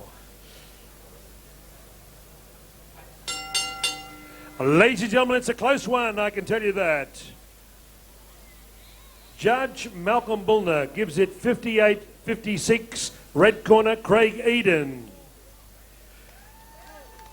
Judge Johnny Wheeler saw it the other way, 58-57. Blue corner, Mike Cope. The final card, the deciding card, comes down to a lady. We've got Patricia Jarman Manning, one of the outstanding United States lady judges, who's judged 250 world title fights. And Nika Williams gives it 57-57. It's a drawn contest. A draw. It's a draw. Zuma Nelson, Jeff Fennick. It's a draw. That was a very just. Oh, what a tremendous effort. And congratulations, Stuart Duncan, on matching a terrific fight. I know that Bryce Burstwhistle in the blue corner is not too happy about it. But Bryce, okay, you take nothing away from that young man. He fought his heart out. Barry Michael, you picked it, the former world super featherweight champion. Boxing fan. Sue Stanley, aerobics champion of the world. Good evening to you, Sue. What a great atmosphere. You enjoying it on the VIP table there? Number 13 it is. We is, and it's great to be here, and it's a great crowd as well. So it's good to guys getting to support the guys. And on our table we've got the mark, and this guy up the back who goes, no. So I guess he's been boxing too. Oh, I don't think that all boxers can't speak. What have you got coming up, Sue? You're making a big comeback, are you? Yeah, I suppose I did 3 world championships in aerobics, and then I did another one in the world fitness 2 years ago. And then I thought, well, I'm 36 years of age, and I think while you can still do it, I think you're better off by while you can do it to go again. So I decided a couple of weeks ago to go in it again, and I've got 3.5 weeks in Phoenix, Arizona, to compete at the World Fitness Championships. Okay, we're back again with the last round of auctions, ladies and gentlemen. We have 2 items here. The first on offer to you, Muhammad Ali and Sonny Liston. A picture of the first round, first minute. Muhammad Ali, all Muhammad's details, and a personally autographed glove. Now, I can assure you that just that glove alone should have been auctioned by itself. That is definitely worth a lot of money. I'm absolutely positive of that. A friend of mine auctioned one recently, and it did bring a lot of money. So you are getting good value here. Just alone the framing, as I said before, worth a fortune. Yes, at 28 now. At 28 now. It's against you, sir, with you. At 28 now. Come back with me for another 100. You're not going to let it go for $100 at this stage. At $3,200 for the second call. Are you going to let him have it for $50? You are. Okay. At $3,200. Going, gone. Well done. Thanks for your bidding, great. And goodbye too. That is absolutely magnificent. This is the Invincibles 50th anniversary, Don Bradman. Absolutely beautiful. We have a picture of Don on my right. We have the picture of the Australian team to tour England, 1948, signed by all the players. That is not an original, I'm told. However, the picture of Don Bradman, signed here in the left-hand corner, is an original and an authentic signature by Don himself. Okay, we have a baggy green cap. We have Donald Bradman's test record on the bottom left-hand corner. Once again, if you're a cricketer into cricket, this is absolutely magnificent. As I said before, I haven't auctioned many items of this quality before. Okay, let's not muck around. I'm looking for a start of 1,000 again. Can I see one anywhere? One now, and I should think so pretty quick at one. So back again, so you definitely want something tonight. 250 at 1. I'm looking for 2. At 2,000, it's going, sold. Well done. Thanks very much for your bidding. Former IBF Bantamweight Champion of the World, WBC Junior Featherweight and WBC Featherweight Champion of the World, 28 fights, 3 losses, 21 KOs. That should be 2 losses. Would you welcome Jeff Fennick? Jeff Fennick, Melbourne's own Jeff Fennick. Jeff, It's almost your home. You lived here for a while and you love Melbourne. It's almost your first home, isn't it? Yeah, well, if the weather was better, I think I'd still live here. But first of all, just to Stuart Duncan, what a great job you've done. And to the people who work for you, Catherine and all you people have been so professional. It's great to see boxing on the up. And to all you people who continuously support Stuart and the sport of boxing, it's great to see you here. Famo, I already told him he's looking great and he said he knows that, so that's normal from Famo. But to see Lionel and everybody else here, Paul Ferrari and all the other great fighters, I'm honoured to be here with them all. Jeff, that's beautifully said, and you're a master, a great man for Australia internationally, Jeff, selling boxing around the world. Any plans for Jeff Finnick guys? You got the Hussein brothers and Nader Hamdan. Could they be on the Kostya card? Oh, well, I think everybody wants to be on there. I'll just wait and see. If they ask, we're certainly going to put our hand up. But at the moment, all I've got on my mind is Sakio Bika defeating Sam Soliman tonight. So he's prepared very well, and I know some of you people might have watched him fight here last time, but you're going to see a different fighter today, and I think he might shock a few people tonight. Good, Jeff. Look forward to you being in the corner, and thank you for joining us.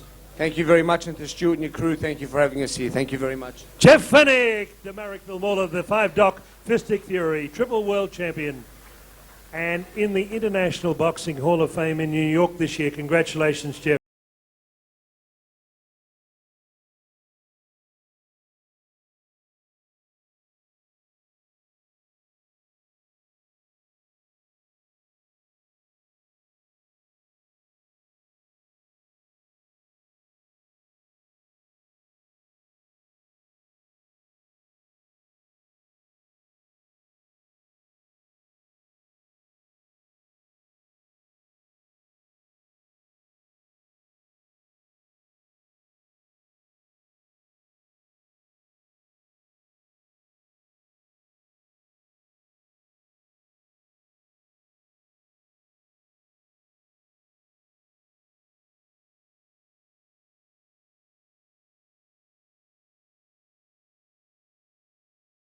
Damien Benbury will toll the bell and we get underway with a no decision fight. Ladies and gentlemen, they're both in the red corner and Con nearly fell over. Your referee in charge of the action, Ignatius Miscellatus. Ladies and gentlemen, would you welcome in the blue corner with Ray Giles? Who's working there with you? Okay, Craig. That's Adrian Stack. Ladies and gentlemen, in professional boxing, 36 fights, 31 wins, 19 knockouts. From Sanssouci, New South Wales, recently boxing across the world.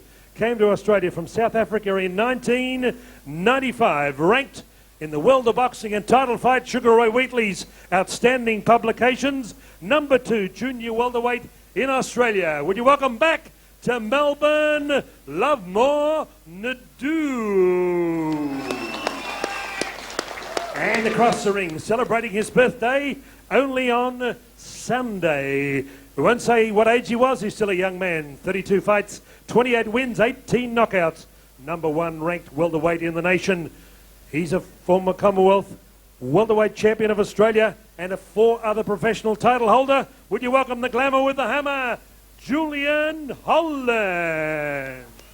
Welcome back everyone to the Powerhouse here on Melbourne's beautiful Albert Park Lake as we go into a 3-round exhibition between former Commonwealth welterweight champion Julian Holland and the Panther, Lovemore Ndou. Lovemore Ndou in the black shorts with the white shirts, the red headguard and the red protector. Julian Holland in the navy blue. Both on the comeback trail. Barry Michael, I think it's this will be a terrific spar. Should be a great exhibition. You've got 2 quality fighters here. Both guys have got all the punches and certainly know their way around. Both world-class fighters. And both world-rated fighters. Yep. Julian had a little bit of a setback in his last fight when he just defended his Commonwealth Championship on April 27 this year and was a surprising loser to Britain's James Hare. Lost in the 7th round. It was a tragic loss for Australian boxing, but knowing Julian Holland, he has only got 2 losses on his log and he will not lose 2 in a row again. Right at the moment, negotiations are continuing, and I'm pleased to say that I'm helping him with those negotiations to fight another world-rated fighter out here in Melbourne again, the fight capital of Australia. That'll be great for Julian's career because he does fight well at home. Some fighters find it hard to travel, and 2 of his losses have been when he's travelled, so we're better off keeping him at home. He's a class fighter, and he's a very strong welterweight too, and always in top condition. Very, very powerfully built young man. Very dedicated, very committed to his sport. Always fit. Ndou backs Julian up into the ropes. The skills of these two young men is just absolutely tremendous.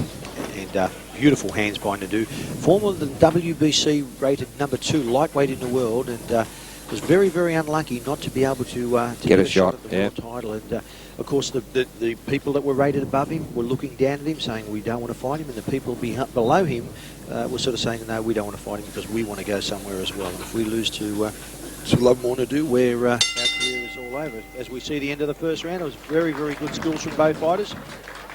Yeah, that's quite often the trouble in boxing, isn't it, Brad? It's just so hard, for a lot of fighters to get the opportunity. I mean, they might be world rated, they might have the skills, the necessary skills, but just getting that actual shot is quite often tougher. Oh, very much, than Barry. People realise. And I mean, as you were a perfect example of that yourself. Over many, many years, your skills and your renowned toughness and body punching ability kept many, many people away from you. They didn't want to have any part of you, and of course, it made it very, very difficult. And as we were talking just a little earlier on, where we saw Jeff Fennick come along, we saw Lester Ellis come along and get world title shots, and they had half the amount of fights. To take nothing away from their fine champions, and you were keeping the sport alive in this country there. But you got your rightful spot. You defeated the darling of Australian boxing, Lester Ellis, over a 15-round war. A lot of people weren't too happy with me either at the time, Brad, but I am indebted to Lester to this day, and it was actually my 56th professional fight,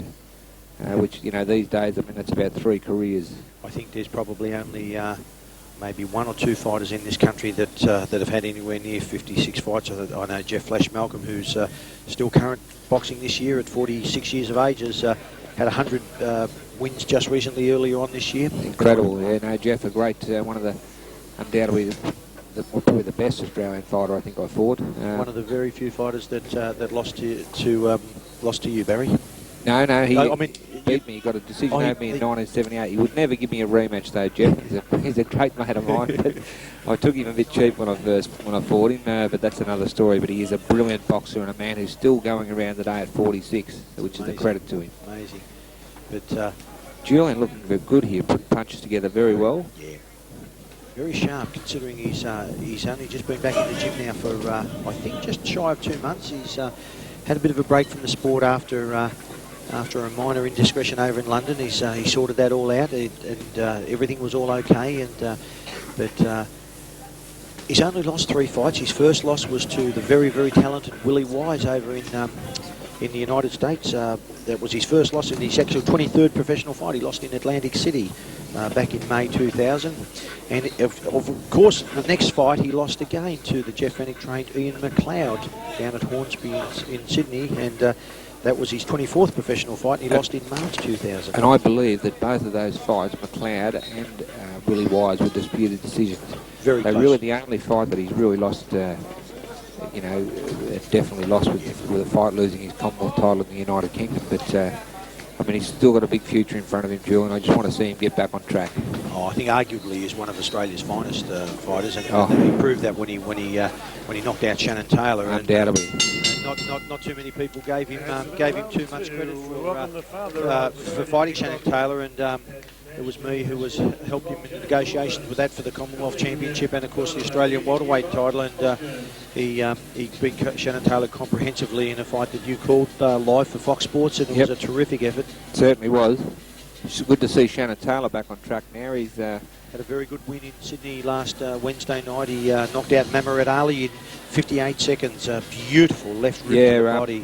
Mike Ryan, the editor of Fighter Magazine, for all the viewers out there, is back. And I'm actually writing a column for it called Michael's Media Mitt. So get the Fighter Magazine. But Mike Ryan was telling me that he's done an interview with Shannon Taylor, which is going to be in the next magazine, about Shannon Taylor's battle against drugs and what put him on the wrong road. Appears he's got his head together, and we wish him all the best. But Fighter Magazine's hot off the press. It's the best magazine, and it's out of Victoria, and it's the best boxing magazine in the country. Barry, it's great value. It's only $4.95. Exactly. Congratulations to Mike Ryan. I know he's got young Mike Altamura here, son of Tommy Altamura, who's doing some of the writing for him. And I was a big Fighter magazine fan back in our day, Barry. Me too. Yeah. It is the Bible of Australian boxing. And also Ray Wheatley here, Vice President of the IBF, who's got boxing news, and he does a good job as well. But no, Ray does. He certainly does. I mean, he's got a quality magazine. Yeah, and has had for many years. Yeah. Too. Look at the body on Lovemore to do. It's just tremendous. Awesome physique, yeah. Wouldn't you pay to have a physique like him? Sure. And a tremendous fighter. Former WBC number 2 in the lightweight division, 135 pounds. Nice little right hand over. Good right hand back from Julian. Very good spar. I'll tell you what, both these guys too, they're a credit to their sport, and they're both gentlemen out the ring. Very nice guys. They're the sort of blokes that if you go up to them and ask for an autograph or ask for a photo, they just cannot oblige enough. And both, as you said, Barry, both great men outside the ring and tremendous sportsmen. Lovemore Ndou's career stalled for a little while Barry, he's just having difficulty getting fights. He's only been beaten 4 times, and one of those defeats, he lost very early days in his career in 1994 to Jeremiah Malinga, and he reversed that decision against Malinga back in August of '98 when he knocked him out in 4 rounds over in Newcastle, and he lost to Australia's Cliff Samard. And I did see that fight, and I tell you what, it could have gone either way. It was a hotly disputed decision, and Clifford Samard, one of Australia's brightest young sparks in that division at that time. Didn't go on with his career, unfortunately. I tell you what, both boys are doing some good stuff. You can see the class and the ability of these guys. Great to see.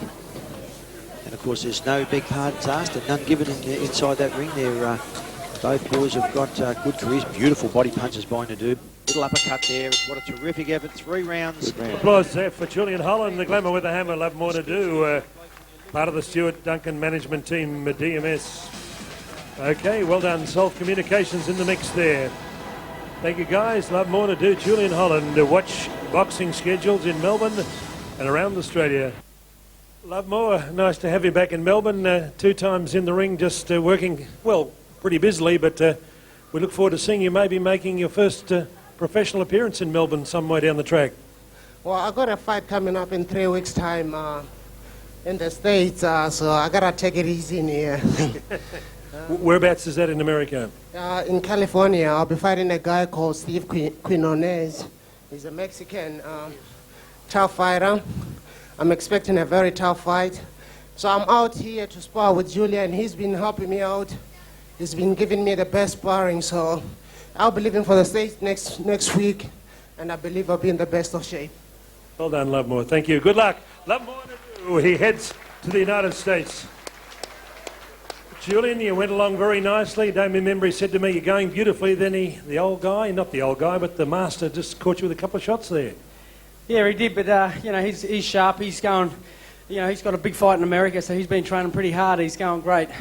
I'm going over with him, help him all the way, just help the Aussies. I've been sort of a bit inactive lately. I got beaten in England. I suppose I've been what you call sulking back over here, and I've regrouped, and I'll be back bigger and better. It looks like we've got a show on December the 2nd, and that'll be at Festival Hall. That'll be exciting. My first fight back here since the loss, and I'm excited. And I'd like to thank all the sponsors and everyone that stuck by me and are going to be here this time in. Mr. Gary Simmons, would you come into centre ring, please? Yeah, Gary, it's not one for a lot of words, but thank you very much for your kind support in supporting another show for me, and I'd like to present to you a signed autograph glove of Costa Zoo, and thank you very much for your support. Simmons homes are brilliant. Thank you.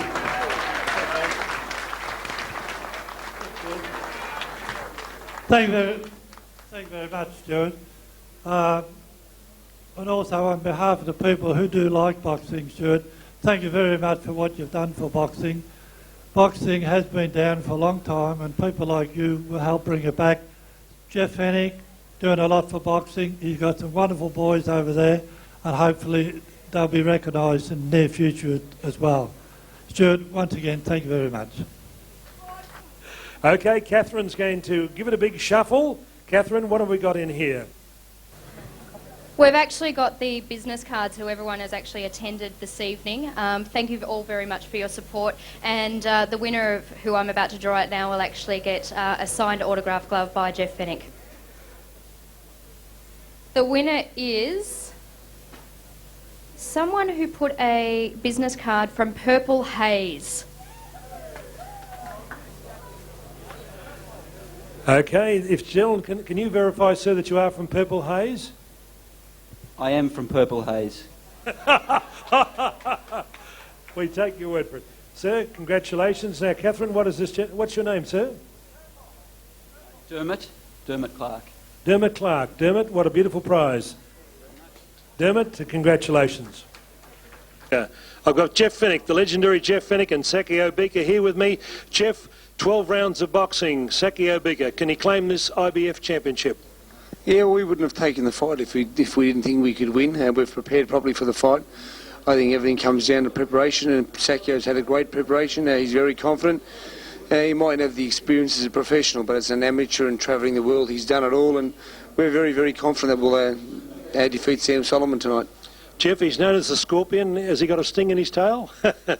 Well, we're just about to find out what Sam Soliman's really got. I think nobody's ever made Sam Soliman fight the way that Sakio will make him fight today. Nobody's going to throw as many punches at him that Sakio's going to throw. So it's going to be although he's experienced in his cage, it's going to be also some new territory for Sam Soliman as well. Just before you step in the ring to meet Sakio Bika in the first defence of your IBF Pan Pacific Middleweight Championship, he's got a pretty good record. Sam, how are you approaching this fight? Yeah, well, good record and deserves the respect. 10 fights for 10 wins, 6 KOs, and I'll be putting on a show tonight. Sam, you've captured the imagination of not only Victorian boxing, Australian boxing and European boxing. It's nice to be back in your hometown making the first defence of the title that you won here at the Powerhouse Stadium. Yeah, best place in the world, Australia, and yeah, you can guarantee that I'm going to keep this title and give my fans and everyone a good show tonight. Sam, what's been the preparation in the lead up to this fight? A lot of good work, a lot of good sparring, and a lot of good early running with the Troy Duncan, and a lot of good boxing, sparring and moving around with the Scott Duncan. So I've got a Duncan team up there, and my manager, his name is Duncan as well. So it's a Duncan team management thing. And with Dave Hitchcock taking me down to Queensland was the best move we made, because we've sparring with quality sparring like champions like Paul Briggs and Rick Thornbury, and a couple of world champion kickboxing world champions like Wayne Parr, and mate, with quality sparring like that, you can't go wrong.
Ladies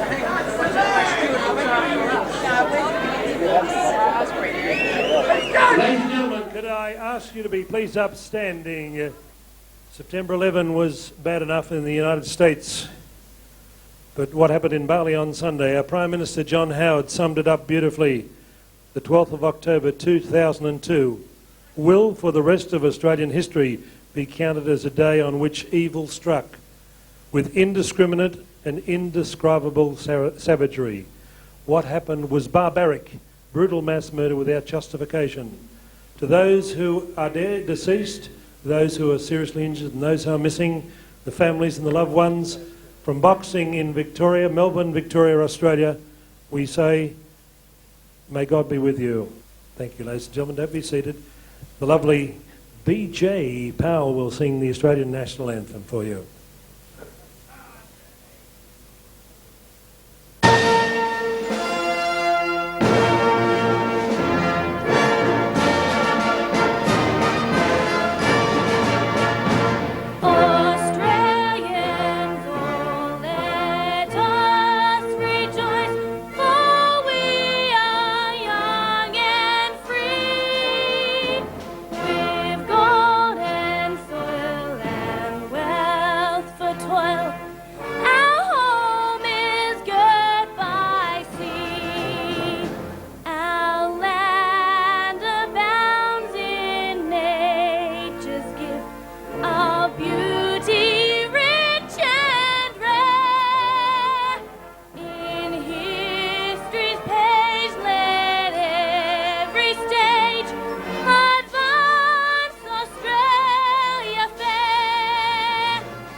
Ladies and gentlemen, our International Boxing Federation Supervisor in the ring, Mr. Ray Wheatley, will affix the championship belt after our main event. Thank you.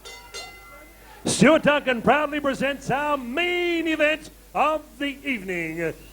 DMS Promotions present Powerhouse Challenge number 2. It's showtime, and on the site where legends are made, the Powerhouse Stadium, right on the Albert Park Grand Prix circuit. Let's get ready to rumble with 12 rounds of boxing.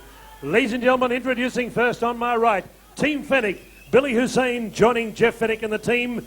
Ladies and gentlemen, originated from Cameroon, a West African country, 5 times Cameroon amateur boxing champion, 130 fights, 116 wins, represented Cameroon at the Sydney 2000 Olympic Games, then stayed on in Australia, now living in Rockdale, New South Wales. He has a perfect 10 fights, 10 wins, 7 big wins coming by way of knockout.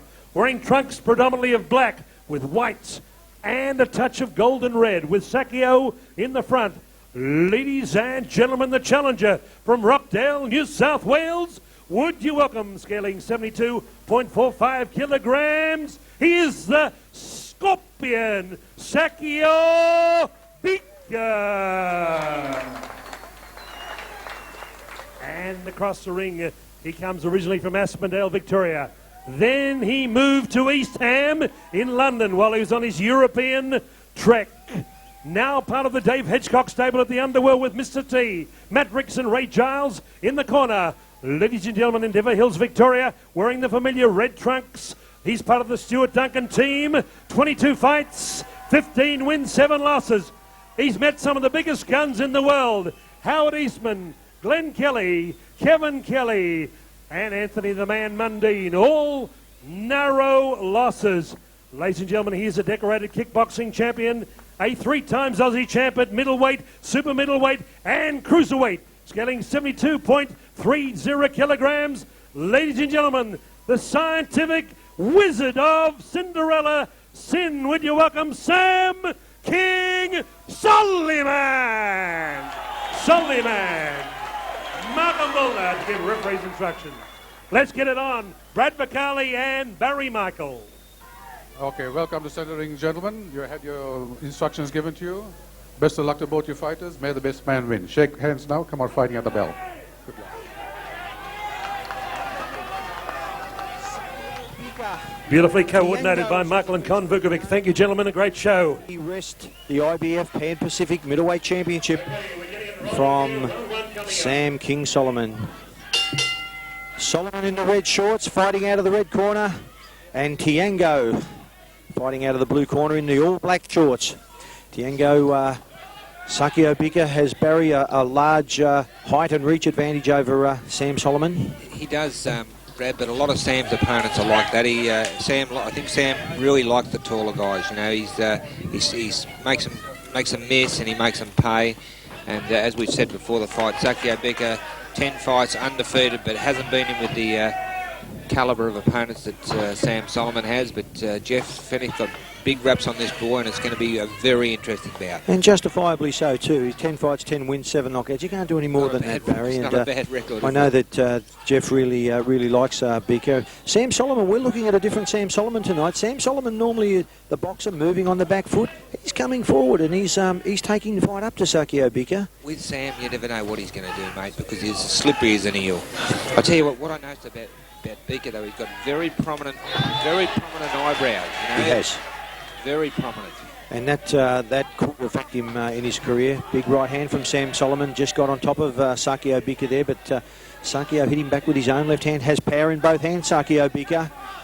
Yeah. I would say the power rests with Sakio Bika as a pair tie up in centre ring.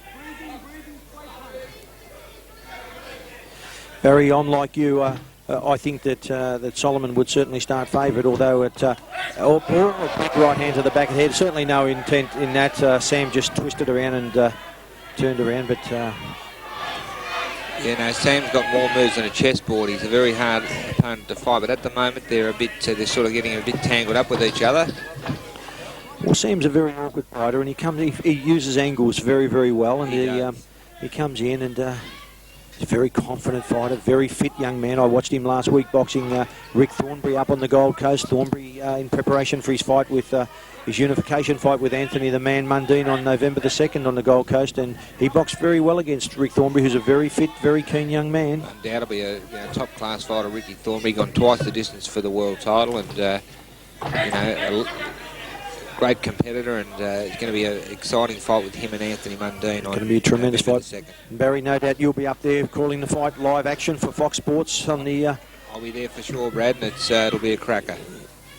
But tonight we've got a terrific fight. Sam King Soliman and Sakio the Scorpion Bika, as Bika unloads to Sam with lefts and rights to the body.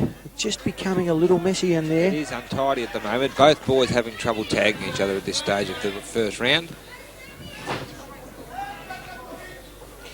Going to take them a while to sort each other out, I think. Good defensive skills from Sam Soliman. That's one of his biggest assets, apart from his fitness. Oh, that nice was left to the body. Good hook to the body right on the bell there, but it's a very, very close round. I lean towards Sam Soliman for only one reason, just the fact of cleaner punches. Yep, that might be the last one, but it was a very evenly contested round. Maybe marginally to Sam, but a very evenly contested round. Both boys actually did get a bit messy, didn't they? Got tied up with each other, Brad. Well, they get the cobwebs out, get the nerves out, and just sort of let it all hang out. They didn't have any warm-up period there. They just both went straight at it. We'll see them settle down a bit as the next round progresses, I would imagine. Barry, if you were Jeff Fennick and you were in the corner of Sakio Bika, how would you tell him to fight Sam Soliman? I mean, it's Mate, Sam Soliman is one of those guys. He can change the pattern of a fight. To be honest with you, I've been asked this question before, and Sam is so hard to hit.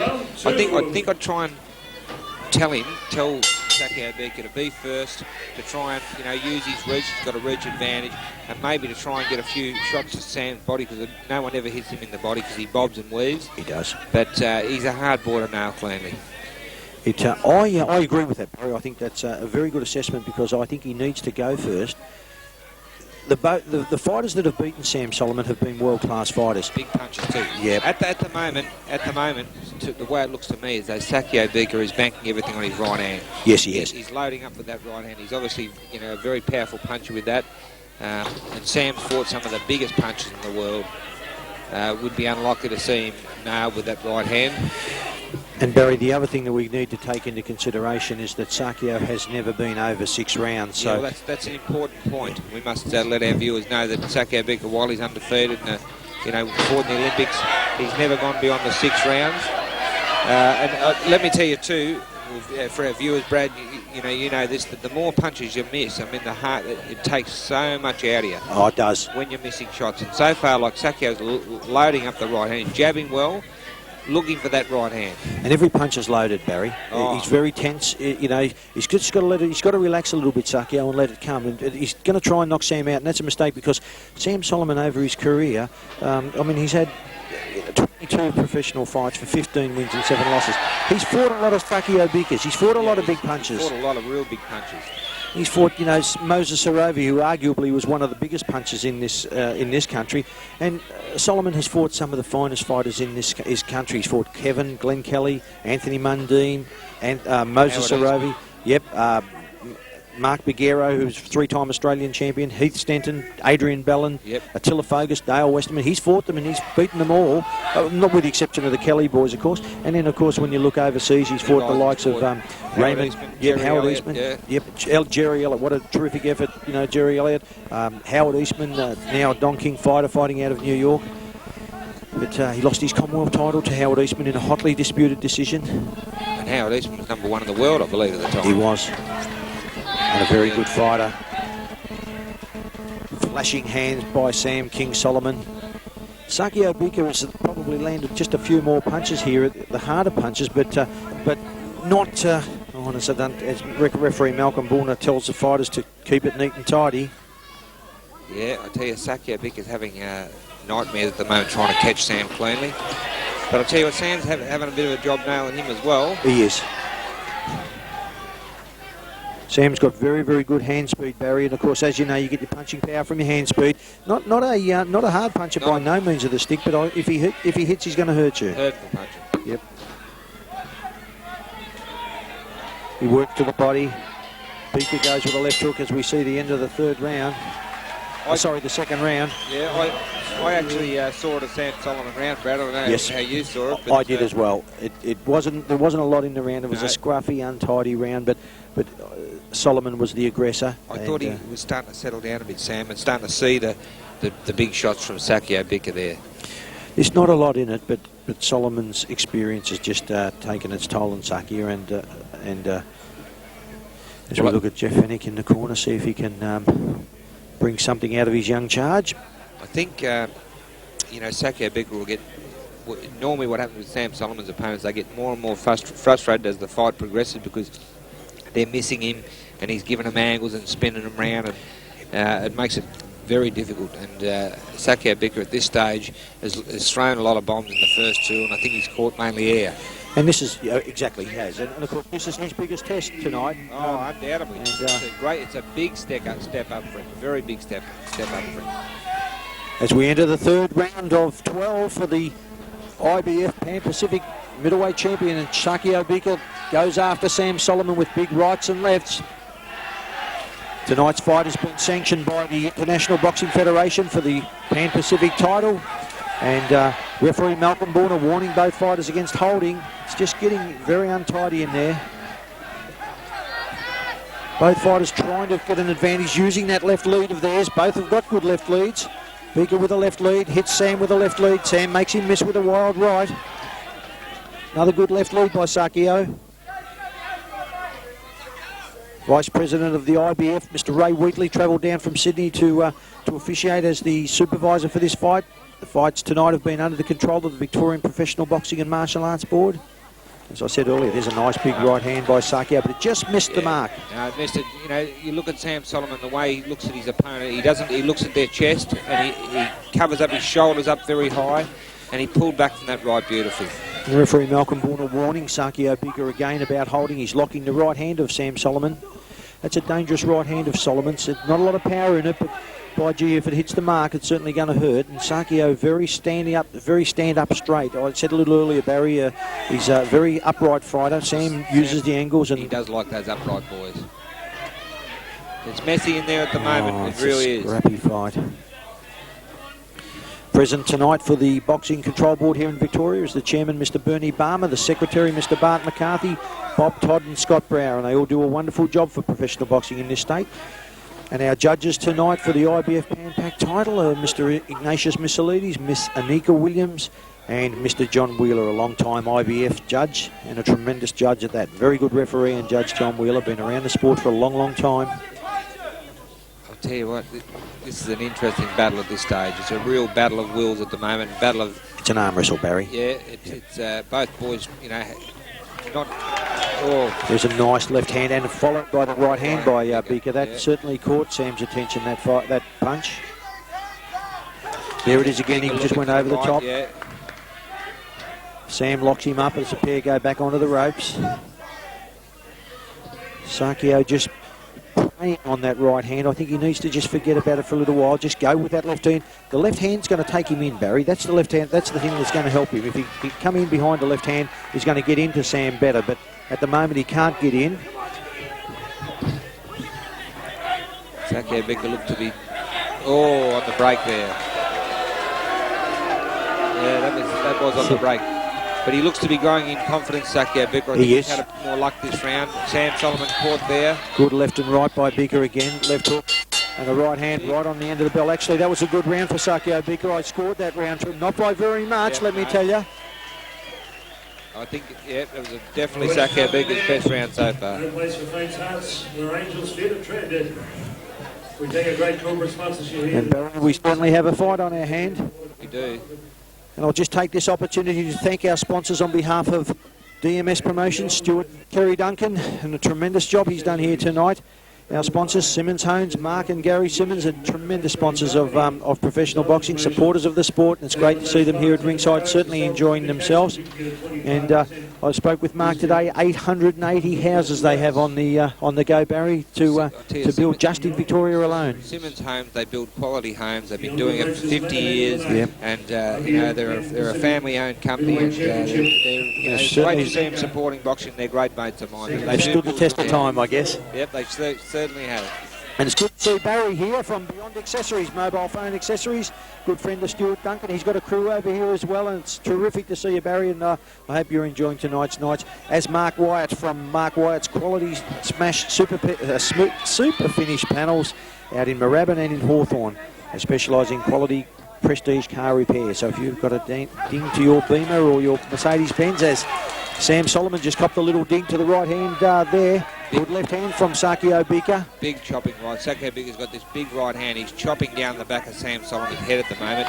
He is. Chopping, yeah, that was a chop. Yeah, referee Malcolm Bourne has seen it and he's pulled him up. There's certainly no, I don't think there's any intent there, Barry. I think it's just... It's the way, you know, Sam goes under him. Yep. He's good right by Sam again. Lovely right by Sam.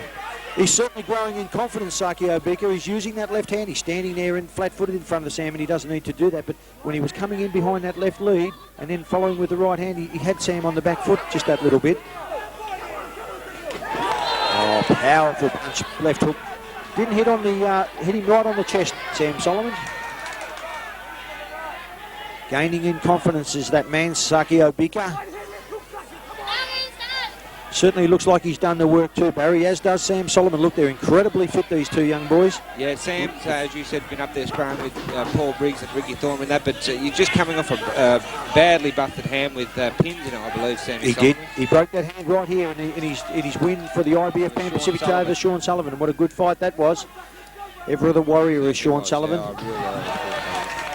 Right hand again by Bika. Geez, another good round for Sakio. Sam's still in this fight, but he's just being out-muscled by Sakio Bika at the moment. Yeah, he is. He's getting messy in there at the moment, like Sam. Every referee's nightmare, the style of fight. Sam throws punches from angles that, you know, most blokes wouldn't have ever heard of. That's exactly right. It will be interesting to see down the stretch. Sakio Bika needs to get a good build-up of a lead here if he's going to have any chance in this fight, I see it, Barry, because down the stretch from round 6 to 12, Sakio's never been over 6. No, but he does look at superb condition. I tell you, he's working that left hand better and better. He caught Sam a couple of good clean shots there. A couple of good punches there, a little right hand over the top and a left hook by Sam Soliman. Little short right hand as a pair exchange punches again. It's getting really messy in there. Sam's laying all over top of Sakio. All the Fennec fighters, Barry, are immaculately prepared. That's one thing that Jeff does, is prepares his fighters. You never see a Fennec fighter in there that's not fit. Well, honestly, mate, he was one of the best conditioned fighters I ever saw himself. His work rate was exceptional. Yeah, he was, and a very fit young man. Yeah, he used to walk, just walk up and keep punching for 3 minutes of every round, which is what boxing's about. Yep.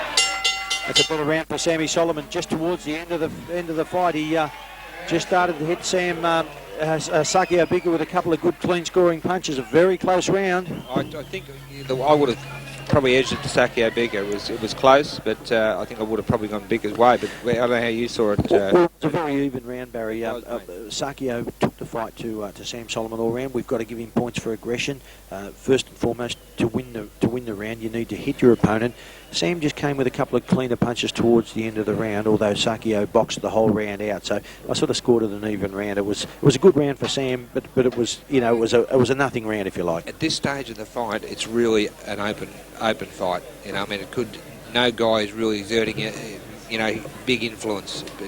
Sakio Bika's trying very hard. He's looking for that big right hand, and Sam, slick as always, scoring at every chance he can. And at this stage, it's a bit of it's an even money bet, I reckon.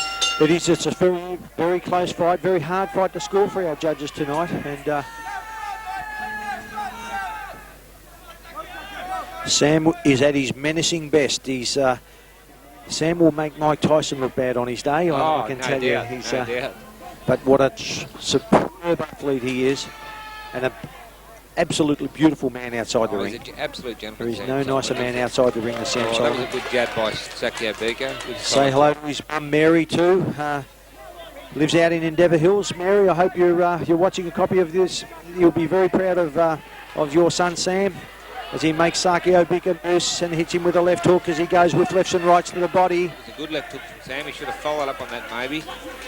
But he had a bit of a pose there. Dropped to his drop down. Did a bit of rap dancing for it. It doesn't happen by accident. It's all part of his game plan to offset his opponent.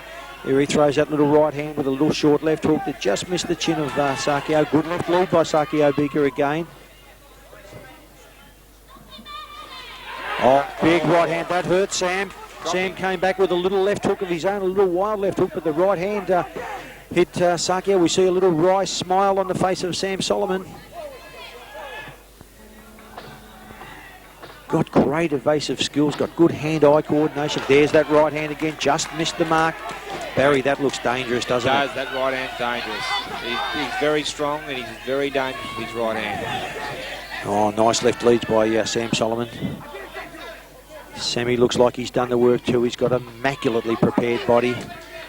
Good boxing there by Sam Soliman. And again, dealing with the jab. Yeah, you know what, Brad? I think like Sakio Bika's right hand has landed on the target a few times this round. But I'll tell you, down the stretch is going to tell him this fight. That's good work by Sam. He's starting to get that left jab working. Confidence going as Sakio comes in with lefts and right again. Sam misses with his own left and right. Oh, and another right hand. He's got that right hand, the clubbing right hand coming over the top, and it's just hitting Sam around the temple area. Yeah, they're not real clean scoring punches, but they're hurtful. They are. And they wouldn't be doing you a lot of good.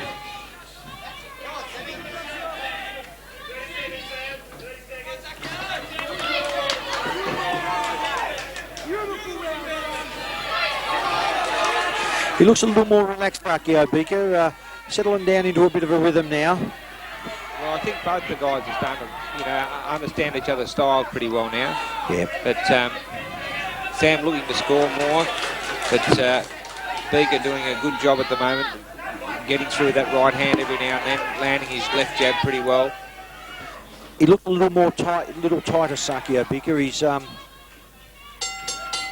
that wasn't a bad round for both fighters, Barry. I thought that Bika landed the harder punches and Sam probably landed the more punches. Yeah, Sam's starting to grow in confidence now. I think he's probably copped Sakio Bika's best shots, and I think he realised he can take them or make them miss with most of them. And I think that round he grew in confidence. But still, anybody's fight. It's anyone's fight as we have have a look at Dave Hedgecock in the corner with Ray Giles, and there's certainly no panic there. They're in control of what they're doing. As I look over to the Jeff Fennick corner in the blue corner, being aided by Billy Hussein and Frankie, Sakio Bika looks very relaxed. He does. Yeah, he wouldn't blow a candle out at the moment. Sam's got to watch that right hand. It's got a lot of power in that dangerous right hand. It has. Sakio Bika. I think he's got to get on target more with his jab himself. He's spraying his punches a little bit. His left hand's just gone missing, hasn't it? You know, I scored that last round to Sam Soliman, not by much, but just only by virtue of the fact that he just threw more punches and just a few more scoring punches. But the harder punches certainly came from Sakio Bika. There's that nice left hand from Sam Soliman. A little bit more composed he looks there. Good left hand by Bika again. Good left hook. Good jab, good hook from Bika, good jab from Soliman. Little bit of blood coming from the left nostril of Sam Soliman, and no doubt he's felt the power of Sakio Bika as the pair get tangled up again.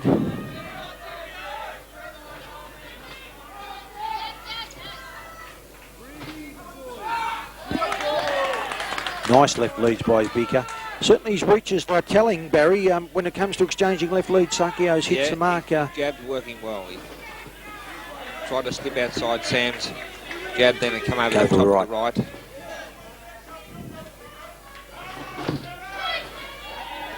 Sam trying to counterpunch Bika, and I don't know whether that's the way he's going to get on top with this fight.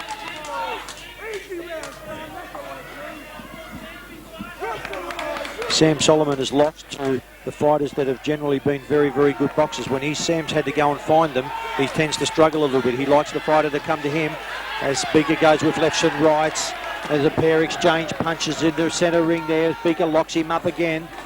Referee Malcolm Bourne not too happy at the locking up tactic of Sakio Bika as he taunts Sam Soliman. Yeah, he's trying to wind Sammy up and doing a pretty good job of it at the moment. Look, growing in confidence, Sakio Bika. He's trying to put Sam off his game. Well, you know, I mean, geez, Sam does it to everyone else. He does.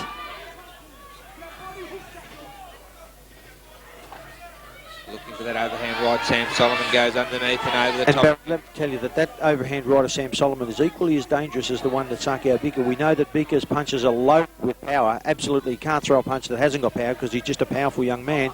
But that right hand of Sammy's is a dangerous right hand as well. Yeah. Nice left hands by Sakio Bika. This is a good round for Bika. Oh, there's that murderous right hand. Sam walks straight onto it. Just missed him. Good jab by Sam Soliman there. They both threw right hands simultaneously there. Real good fight. This is terrific fight. Yeah, it's getting to a good fight now. Clubbing right hand by Bika over the top. Left hook by Bika again. Got Sam on the back move now. Sam claims him and locks him up on the ropes as referee Malcolm Bourne comes apart and breaks them.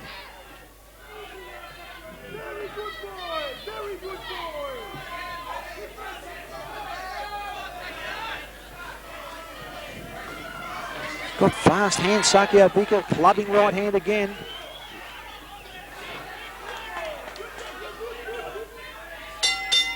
Oh, it's a good round by Tiango. Good round by Bika as he acknowledges the crowd. Both boys raising their hands at the end of the round. Obviously thought they pinched the round, but I think Sakio Bika definitely got that round. Hard job for the judges though, because it's you know, they're all over the shot. Both the guys, they're getting tangled up quite a bit. You know, a lot of the shots are just glancing at each other. Sakio just breathing a little heavy. The mouth was open there. The body language just tells me that he's starting to do it a little bit hard. But I know that if anyone's going to be fit enough to go 12 rounds, Jeff Fennick would have instilled to him, we're prepared to go 12 rounds. If you can stop him early, but we're prepared to go 12 rounds. But I know that I don't believe he's going to stop Sam Soliman. No, many others have tried and failed. No, he's prepared to go 12 rounds for sure. And look, this is the big test for Sakio Bika. And so far, he's you know, it's a very evenly contested fight with, well, you know, maybe Sam Margin in front, maybe Sakio in front. Depends how the judges are scoring this. Well, on our unofficial card, I have Sam Soliman 1 point ahead after the end of 6 rounds. There's nothing in this fight. But now we're into uncharted territory for Sakio Bika. Oh, the pair clash heads there. Sam goes to the body, goes with a little left hook of his own. Bika's punches are starting to tell on Sam. I think that they're starting to hurt him to the body a little bit, and I think that Sam's fighting the wrong fight at the moment. Nice left hands from Bika, little uppercut from Bika. Yeah, good little uppercut in there, and Bika's talking to him too. Every time he gets an opportunity, he's saying something up close. Well, Barry, he's trying to, well, he's doing what you did very well. That's being able to talk to your opponent, offset your opponent, put him off as Sam, using all of the ring here, Sam Soliman. We hope you're enjoying our coverage of the IBF Pan-Pacific Middleweight Championship here from the Powerhouse on Melbourne's beautiful Albert Park Lake as Sam Soliman walks onto a big right hand from Sakio Bika. He's looking the good, Sakio Bika. He's boxing well. The left hand, the left lead from Sam's missing. He's just out of range a little bit. He's standing in no man's land there. He's weary of the power of, two nice left leads by Bika again. Taunting, feinting. He's feinting a lot with his feet. But that's, I mean, you know. That's not the way to feint, Barry, as you know. But even so, I mean, even so, it's, you know, you can see the experience that he's had, Bika. You know, like the amateur experience he's had. And he's a well-credentialed. Good leads by Bika again. He's getting on top of Soliman here. Let me tell you, Sam Soliman shows respect for Bika. You know why? He has his hands up.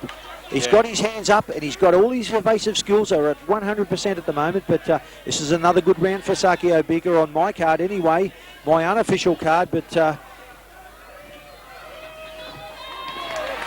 good left hands again by Bika, just missed the mark, but he's aggressive, he's coming at Sam Soliman. Sam doesn't have to go and find him, he knows where he is. So Sam's making him miss a lot with the right hand. A hell of a lot. Some are landing at the back of the head, but a lot of them are missing cleanly. Oh, nice little short slide right there and a little uppercut that just missed the mark there. Good. Sakio Bika, good left He's hand. growing in confidence, clubbing right hand by Sakio, big right hand by Bika again. Tiango unloads on the king. Whoa, here we are in round number 7. Looking very confident. What a terrific fight we've got. Barry, the intensity in there, you could cut it with a knife. Bika relaxed, he's settled down. I think he's actually settled down just a little more than Sam at the moment. He's got Sam rattled just in these last couple of rounds. I think he's got Sam rattled, I really do.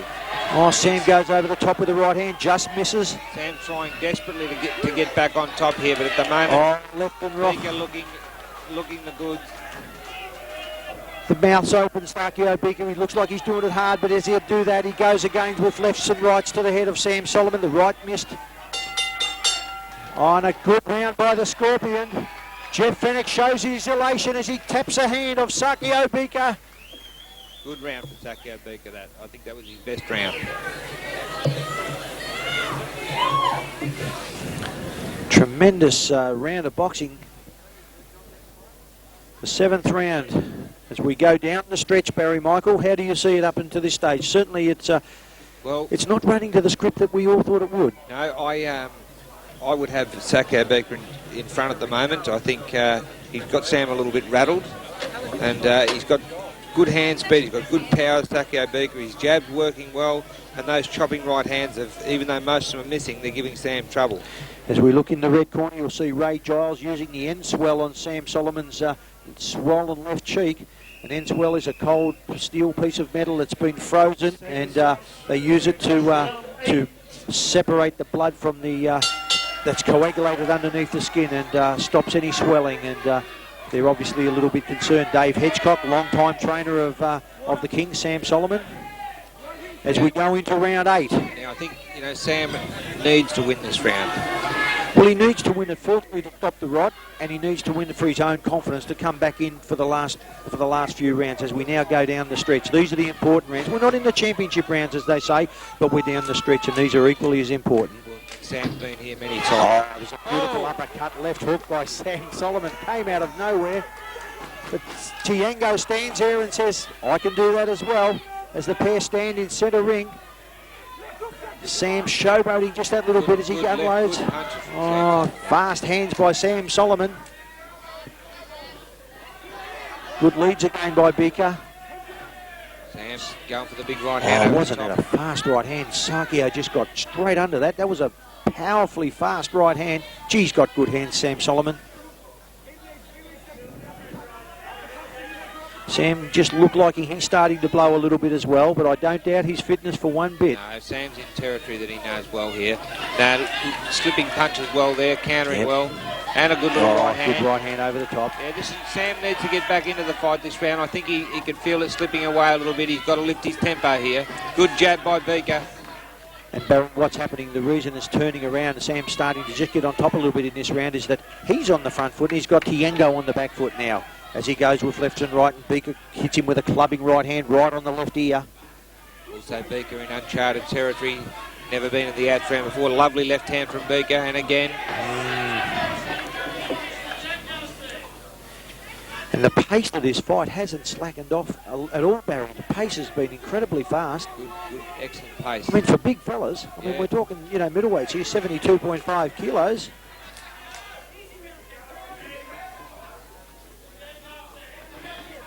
Oh, nice. Good counter punching by Sam. Yep, and Sakio Bika comes back with that dangerous right hand again.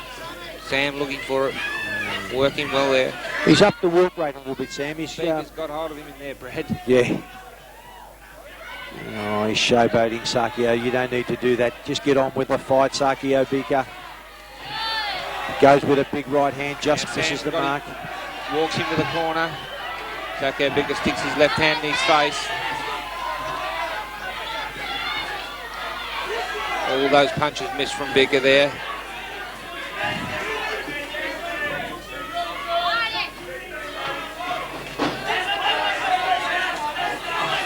Oh, good right hand by Bika again.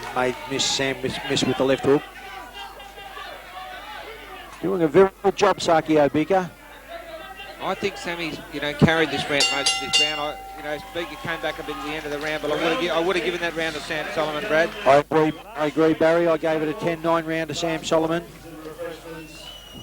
How do you see that on your scorecard there at the moment? How have you got it? I have Sam Soliman 1 point ahead. Okay. 77-76 on my unofficial card. Our judges tonight are John Wheeler, Anika Williams and Ignatius Missilides. They are the official IBF Pan Pacific judges appointed by the Boxing and Professional Boxing and Martial Arts Board here in Victoria. This fight up for grabs in a big way at the moment. Barry, it's lovely to see your lovely lady Sue over there enjoying the fight with your young fella Zach, and they're certainly enjoying the fight sitting here in ringside with Johnny Famishon and Ian Lyons over there, Lionel Rose behind them. Yeah, no, it's wonderful. It's wonderful to see my eldest son Zach here with my beautiful lady Sue over there. Your partner, and she's a lovely lady. She sure is. Sitting just in front of the kickboxing guru himself, Bob Jones. And they're certainly enjoying this fight, as we are, and we hope that you're enjoying it as well. As we enter round number 9, uncharted territory for Sakio Bika as he walks into a right and a left hand from Sam Soliman. Good punches from Sam Soliman. Sakio Bika got his head up high as he has done from the first round, but Sam may be starting to get on target a little bit more. He had the pedal to the metal in rounds 5, 6, 7. Sakio Bika, the shine has just come off him a little in that last round, but Bika looks as though he can be hit to me because he doesn't crouch. His he's up in the air. It is very high. He's upright, but and Barry, let me tell you, if he's going to get hit with a punch, it's the overhand right hand from Sam Soliman. That's the punch that's going to hurt Sakio if he hits him, because it's coming over at an odd angle. But that was a very good left lead by Sakio. Just having a bit of trouble getting his footing there on the sponsor's name. It often can be a little bit on another nice left hook. Two lovely jabs from Soliman. Yeah. Firstly a jab, and he turned that second one just into a little hook, and it just caught Sakio on the chin. Looks better when he's going forward, Sam Soliman. Yeah, with that working his left hand. Nice short little right hand from Sakio Bika. He's on the balls of his feet now, Bika. Moving from left to right. Good invasive skills by Sakio. Sam smiles at him and says, well done. Sam Soliman on the attack, Bika on the back move. Certainly changed his game plan now. A little short right hand again by Sakio Bika, throwing that right hand. Just tending to want to club with that little right hand, and that's what's making him miss. Yeah, it's sort of a half slap occasionally. Sam looks like he's all over Sakio. He's hit him with a good left hook there. I think that hurt Sakio Bika. Sakio just adopting the southpaw stance. Nice right to body from Sammy Soliman. Oh, this fight's got everything. Big right hand by Bika. Sam's right hand up high.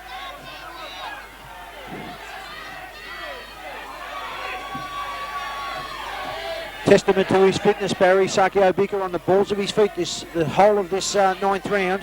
Yeah, nice jab there with Soliman. No, very fit boys, both of these guys. Very fit boys. Sakio Bika in superb condition. Oh, good punches from Sammy Soliman. Good hook. Both boys done their fair bit of showboating, but Sammy Soliman looking on top here for my money. Just class, just starting to come through, and Sakio still there, trying his heart out. Well, both boys getting tangled up again.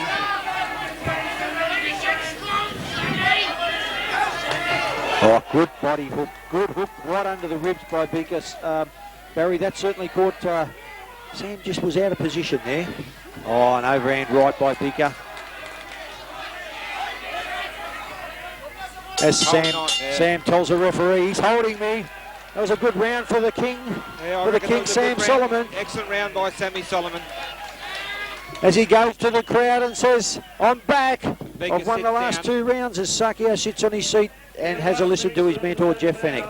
Bika is looking as though the torrid pace and the new territory, beyond the 6th round, he's starting to feel it in the pace a little bit, perhaps. Okay, we're coming up for round 10. We're into the championship round 10, 11 and 12. The fight's still up for grabs.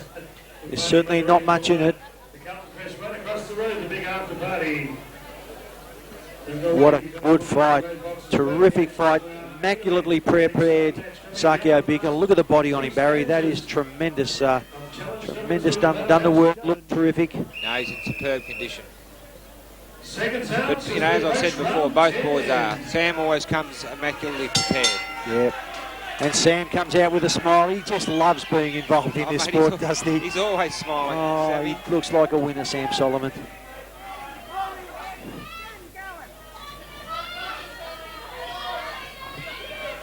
I know Sakio's wife Belinda is here to watch tonight with many other members of Team Fennick. I saw Peter Matreski here tonight. Pete, I know you were looking, and good work by Sakio. Peter, an old mate of mine. I've known Peter for a long, long time. I was having a chat to him before.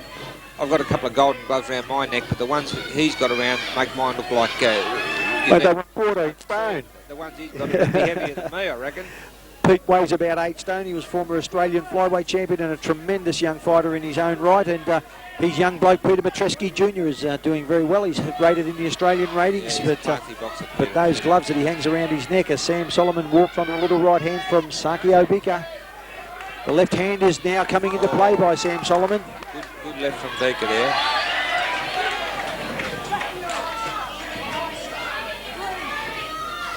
Good jab from Sammy Soliman. He's becoming a little scrappy again as Sam comes forward as Bika tries to swell to stop that right and keep Sam on the front foot. Wild left hook from Bika. Soliman slips it and count as well. Sam's winning on the inside. Yeah. He's winning on the inside with the short little punches, Short the counter punches. He really loaded that left hook then, Bika, and it went straight over the top of Sam's head. Exactly. And when Sam gets on the inside, he gets outside Sakio's power range, and of course he's ambidextrous, Sam, and he can just punch from any angle. Oh, there's another little right hand over the top. That's the right hand, Barry, I said to you. There it is again. Get out of the way, referee Malcolm Warner, as you never know where Sam's coming from. That's for sure. What a tremendous fight. Here we are in round 10 for the IBF Pan Pacific Middleweight Championship. Sam slipped all those punches there. He slips punches so well.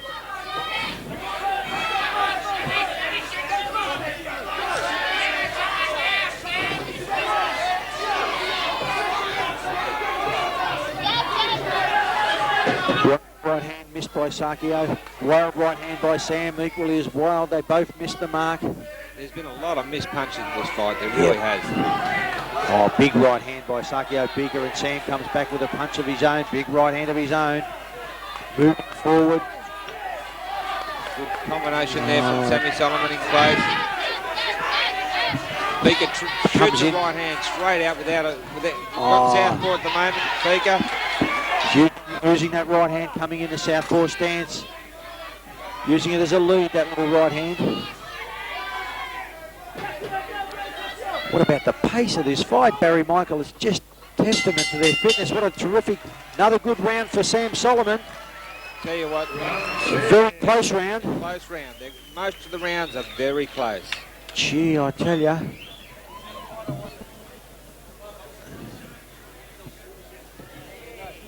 It's a very, very close round, that round, Barry. I favoured Sam Soliman. I think it was more an even round, but I favoured Sam Soliman to win only because of the fact, win the round, because of the fact that he kept Sakio on the back foot. He was carried the aggressor. fight the majority of that round. Good evening to you, Brooke, congratulations, big win. Peter happened over there in Sydney last Friday night. Derek Solik, Brooke and Oscan, beating Adam Watt on points in Sydney.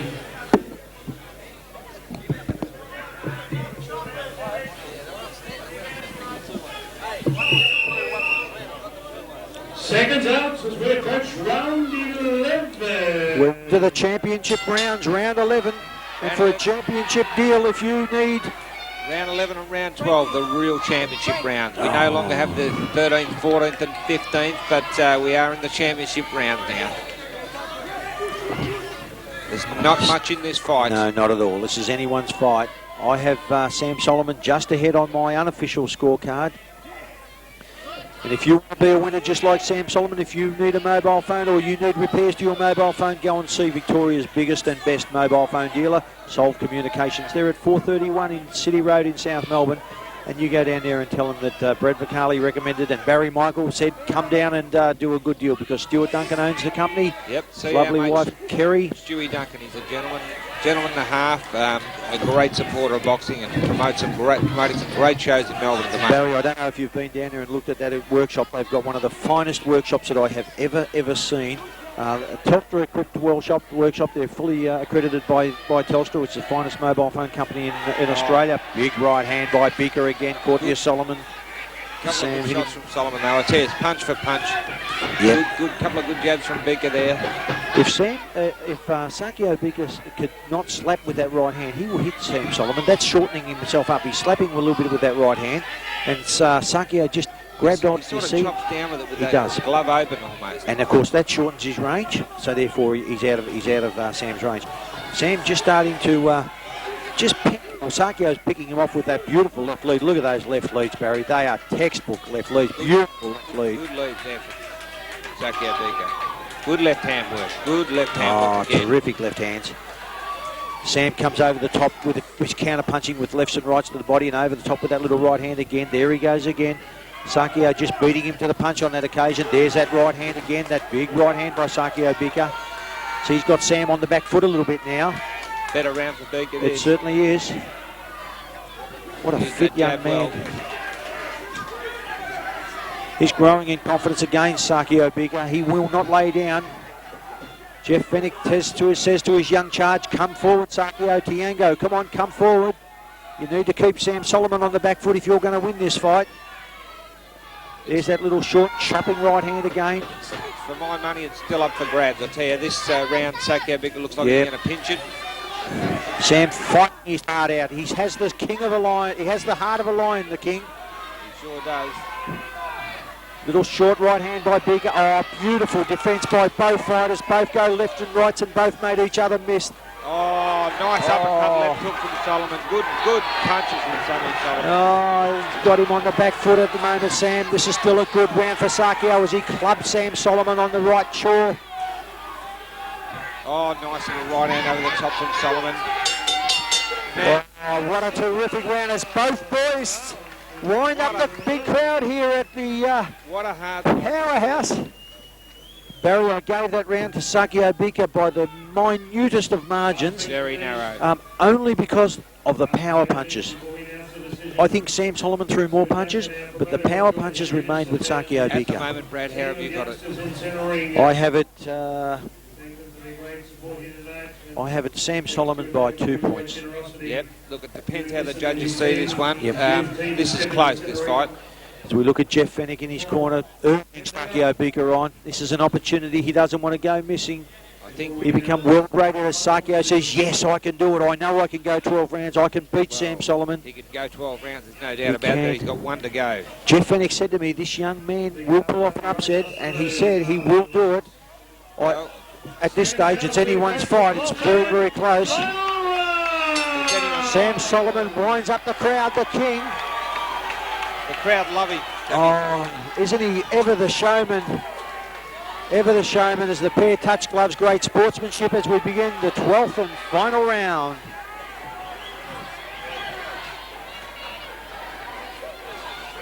It's been a real chess match right the way through. This is what boxing's about. Yeah. Good jab, beautiful jabs from Sam Soliman. Two perfectly... It's 3-4. Oh, terrific punches. There's a right hand. Oh, big right hand by Soliman again. Oh, good start to the round by Sammy Soliman. Good punches. And again, lovely jab. Nice left hand. Sam got his hands up, looking ever the winner. Sam Soliman very close. Wild right hand by Sam. His back foot almost came off the ground as hard as his right hand did.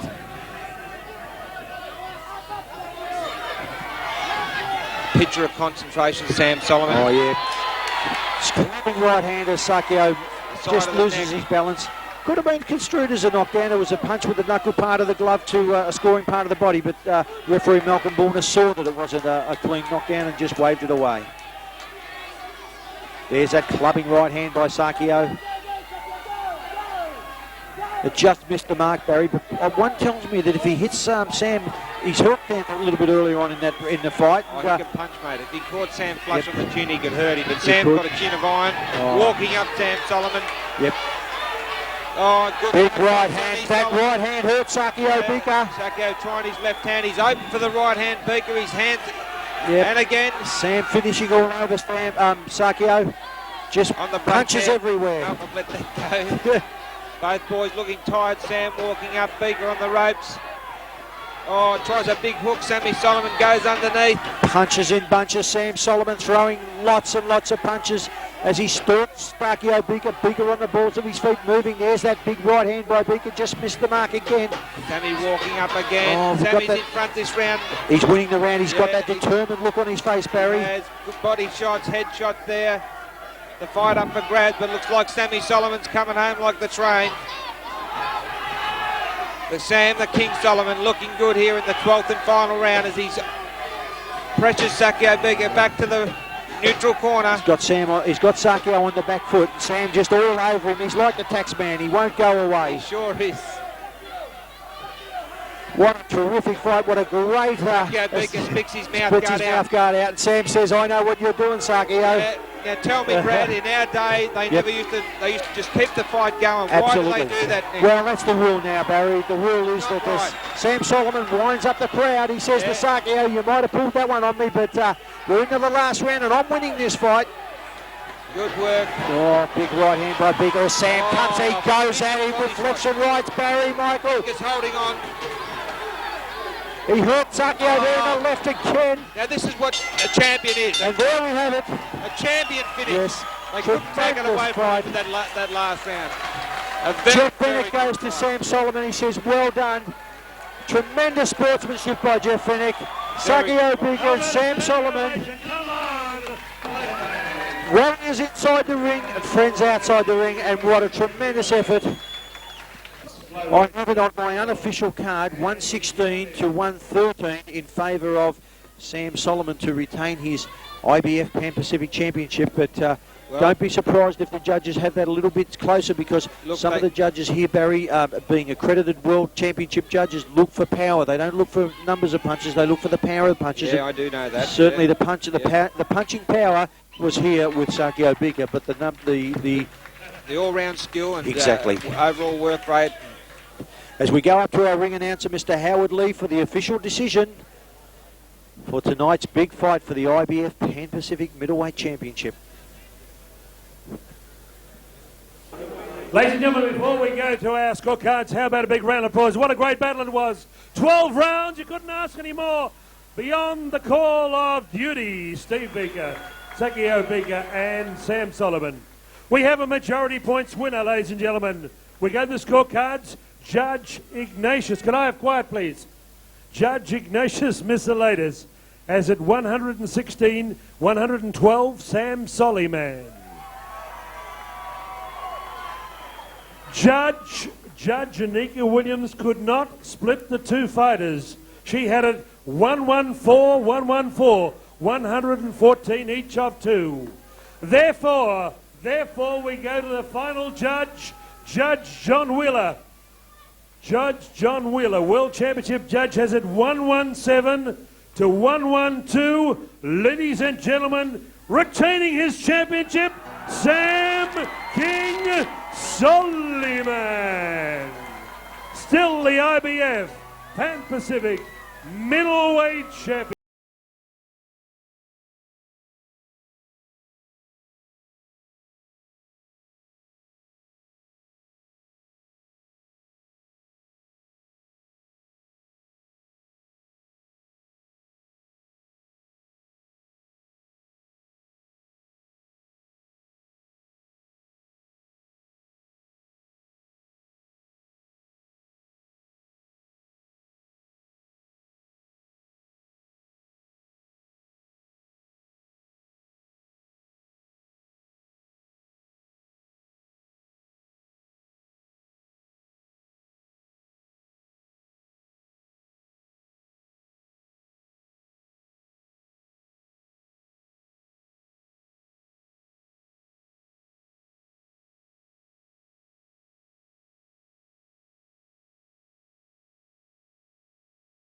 He's a marvellous athlete. Ray, you've been here twice now for Sam Soliman. A great battle tonight. It could have gone right down to the wire. Fantastic effort by both boys. Sam once again produced the goods, as he always does. But no disrespect to the other guy, Sakio Bika. Jeff Fennick done a fantastic job bringing him in top shape, and he really pushed Sam all the way. Ray, you see things on the world perspective. Where's Sam Soliman lie in your eyes in terms of the International Boxing Federation? Well, even at this stage, he's a chance to get an optional defence with Bernard Hopkins at any time. So we're going to keep working towards that, and hopefully Bernard Hopkins might just give Sam a shot at the world middleweight title, unified middleweight title. And a great fighter, Bernard Hopkins. One of the all-time greats. Yep. Ray, thank you very much for coming to Melbourne. IBF Supervisor, Mr. Ray Wheatley. Yep. You're back in Melbourne town. You must be very proud of Sam Soliman tonight, Jim. Very happy to be here and very happy to be Australian. But you always were an Aussie. Always, man. Mama's my first place for a tempo, and I'm ready to take action. Bring on Mike Tyson, baby. I want him. December 6th, Mike Tyson? Well, I'll give a few more fights and then Mike Tyson next year, baby. Sam, before we hand it over to you to thank everybody, he was a tough son of a gun. It was tough in there. How did you feel down the stretch? Did you feel you were in front? Well, a lot of people told me how tough he was, and he put it all out tonight, and I've got to take my hat off to him. He's a class act boxer, and I just hope he goes on to bigger and better things, because if anyone deserves it, he does. Sam, what was Dave Hedgecock telling you in the corner as the rounds passed by? Keep having fun.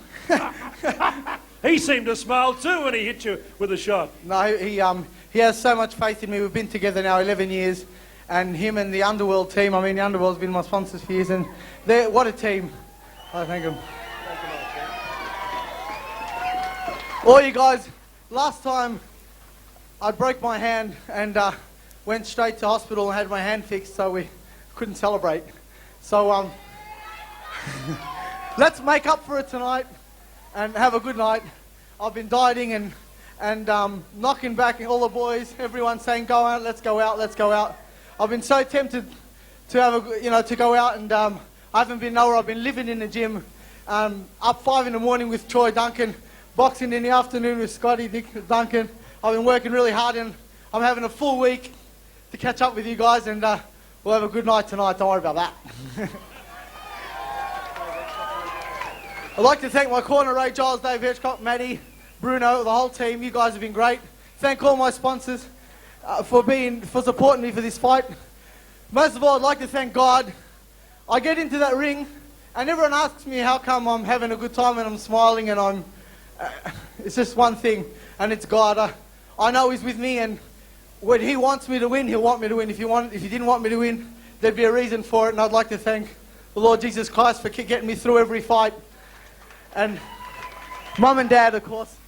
They've been great. Hi, Faye. I'd like to say hi to Jenny Roberto. How you doing, mate?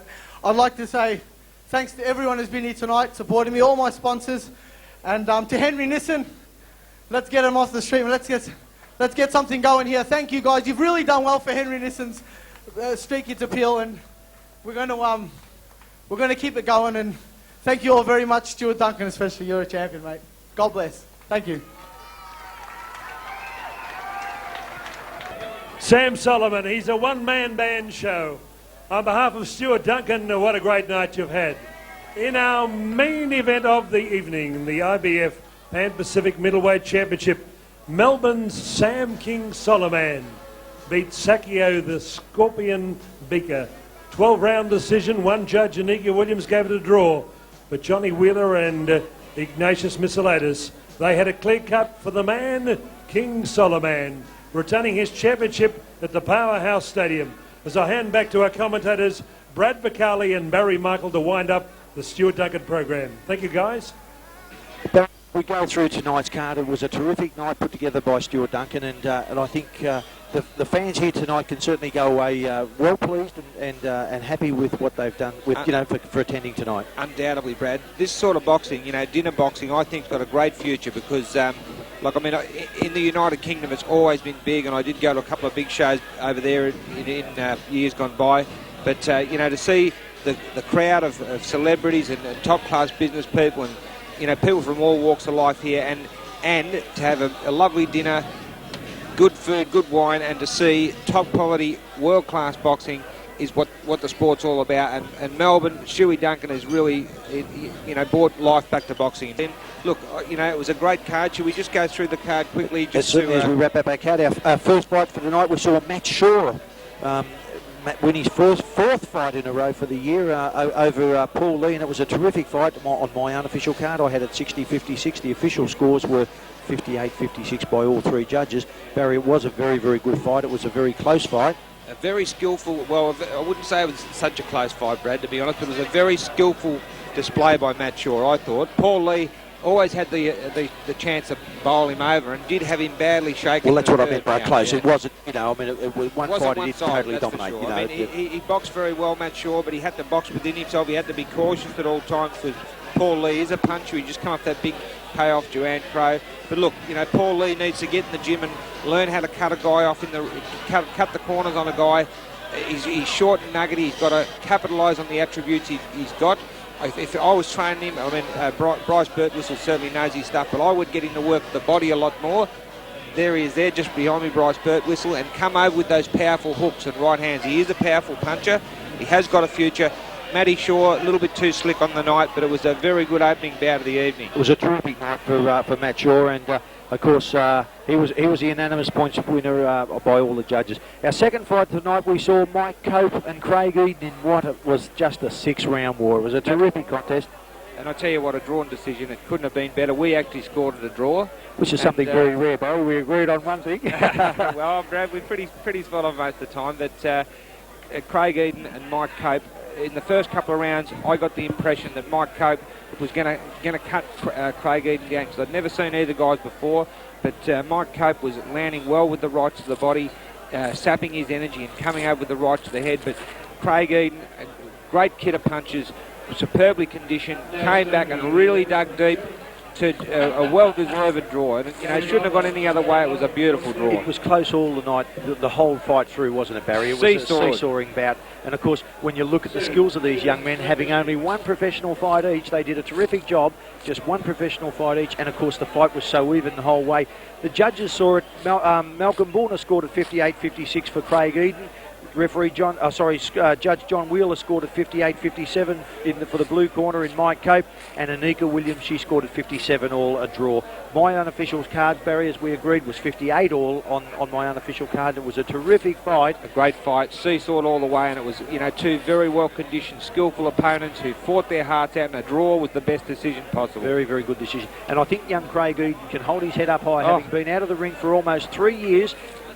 There was no such thing as ring rust in his repertoire, and he just came out and went straight at it. Those two guys could fight a main event with each other. Or I reckon they'll both fight main events anyway, but what a main event that would be. and what a terrific effort. I thought it was a very, very well-matched fight, and really congratulations. Those two blokes can really hold their head up. And, of course, the main event, the IBF Pan-Pacific Middleweight Championship between Sakio Bika and Sam Soliman. Barry, it was a terrific fight. It was just, again, another seesawing battle all the way through. Well, it was, mate. I hadn't seen Bika before. I didn't really know what to expect. It was a seesawing battle. Bika he had that dangerous right hand all the way through. He had trouble nailing Sam, as everybody does, but it seesawed, and up until about the last couple of rounds, Sam's experience and just that beautiful kit of punches and evasiveness he got, I felt it could have gone either way, but Sam's experience, as we said before the fight, his kit of punches and that got him home, and his true fighting heart, mate. He is a true champion, Sam Soliman. He's a warrior. It wasn't a fight that was fought in two halves. It was actually fought in rounds, wasn't it? It was a round here and a round there, and a couple of rounds here and a couple of rounds there. Yep. I mean, Soliman got out of the blocks, and he bamboozled Sakio in the first couple of rounds, and Tiango, as he's affectionately known, came back and won the next couple of rounds, and it was a seesawing contest all the way through. And you could never really sit down there and be comfortable in the fact that you've won that fight until the bell had gone. For sure. And it was pretty much evidenced by the scorecards. Anika Williams scored the draw, and the other two judges saw it pretty much the way we saw it, with Sam, a points winner, winning by, I think you had him a 3-point winner, and I think 2 or 3 points. Especially those last couple of rounds, mate, especially the 10th round, the 12th round, it was an excellent big finish by Sam Soliman. It was. He finished all over Sakio Bika. But let's take our hat off to Sakio Bika, because he's never been beyond 6 rounds. He trained immaculately for this fight. I know that Jeff Fennick really got him up for this fight, and I don't believe that had he have been with anyone else, maybe he wouldn't have had the fitness, I don't know, but the young man is an absolute champion, and he took the fight considering that Sam has fought in many, many other countries in the world, probably 5 or 6 other countries, and this young man has made, he now calls Australia home, formerly from the Cameroon, and he really tested Sakio Bika Sam Soliman well, he came to Sam's hometown, fought him in his backyard, and really pushed him all the way over 12 rounds. Came away a loser, but can certainly hold his head up high, and he's got big things in front of him, that boy, I reckon. Certainly, referee Malcolm Borner is an accredited WBC referee and a very, very well-credentialed referee. He had his hands full for the whole night, but he handled the fight very, very well. And our judges tonight, Ignatius Missolidi scored at 116-112 in favour of Sam Soliman. John Wheeler scored at 117-112 in favour of Soliman. And Judge Anika Williams scored at 114 all. Not to be put out by Anika's score, because it was that type of fight that it could have been any way. She's obviously gone round for round for round for round, and you couldn't discredit her for scoring it that way, because on my unofficial card I had it 116-113 for Sam Soliman, and I tried not to score any 10-10 rounds, which is very important. But it was a terrific effort by young Sakio Bika, and he can certainly take his hat off and be very proud. And I would like to say, just there, Barry, that Sakio Bika, I believe, can win the Australian Middleweight Championship. I believe that he, outside of Sam Soliman, he's probably the best middleweight in this country at this stage. Yeah, that's probably a pretty good point. Dearly love to, I think I'd probably have to go along with that. He's the number 3 rated middleweight in the ANVF ratings, and I will be talking to Jeff Fennick a little later on, because we've got the OPBF Middleweight Championship that's been declared vacant. The champion at this stage is Ian McLeod, who's in the same camp as Sakio Bika. We just might be able to do something for the Australian middleweight title there. Let me ask you something, Brad. Where will Sam the King Soliman go from here? I mean, he's a dangerous fighter for anyone to fight. You think someone's going to jump up and give him a world title shot, or?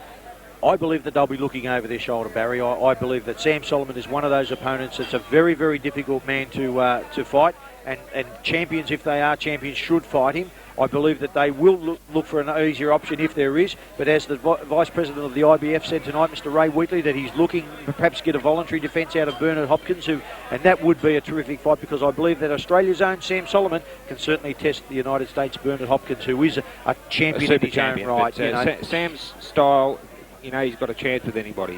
He's a very great competitor, and very skillful. Got more moves than a chessboard, and can confuse opponents. I mean, really, he is a true professional, Barry. Oh, he is, mate. He's got a very, very good corner behind him. Dave Hedgecock, his long-time trainer, has been with him for many, many years. They're very professional, and they know what to do. And of course, it looks really good things for Sam Soliman after the disappointment of a broken right hand in his last fight when he won the title from Sean Sullivan, to come back tonight and get on the winner's circle in a very, very difficult fight. Finally, in our exhibition bout tonight, we saw Julian Holland, the former Commonwealth and Australian welterweight champion and the WBO Asia Pacific champion, box a 3-round exhibition with the Panther, Lovemore Ndou, who's the former WBC number 2, and that was a tremendous little spar. Look, and both boys looking very sharp, I thought. Yeah. Very sharp, you know. I'd really like to see Lovemore Ndou get a crack at something big. And the same with Julian. I think Julian's about 30 years of age now. He's got a couple of years left. And the same with Lovemore, I Very guess. much, yep. I think Lovemore's actually in his 30s. But these two guys are a credit to boxing. They're world class. All they need is the break. Well, Stuart Duncan has put all his management skills to his test, and he has matched Lovemore Ndou with Steve Quinones over in California at Fremont in California, and he leaves next week to go over there and fight Quinones. Quinones, a very tough Mexican, and he certainly will test Lovemore Ndou, but I believe that we've got a new Lovemore Ndou than the one we had before he had the self-imposed break. He's looking very motivated at the moment. Very in superb confident condition. But we wish those boys all the best. And look, overall, Brad, it's just been a superb night of boxing, and we look forward to getting back here as soon as possible. Absolutely, and certainly Melbourne looks like it's becoming the home of professional boxing again, and it's not before time. Barry Michael, your comments tonight have been invaluable, and I thank you very, very much for your support. To all the sponsors from Stuart Duncan tonight, they've done a terrific job, and it's pleased to see everyone here, and we'd like to thank you for your time and for your effort. We hope that you've enjoyed tonight's promotion here from the Powerhouse on Melbourne's beautiful Albert Park Lake, and we wish you a very good night. Thank you.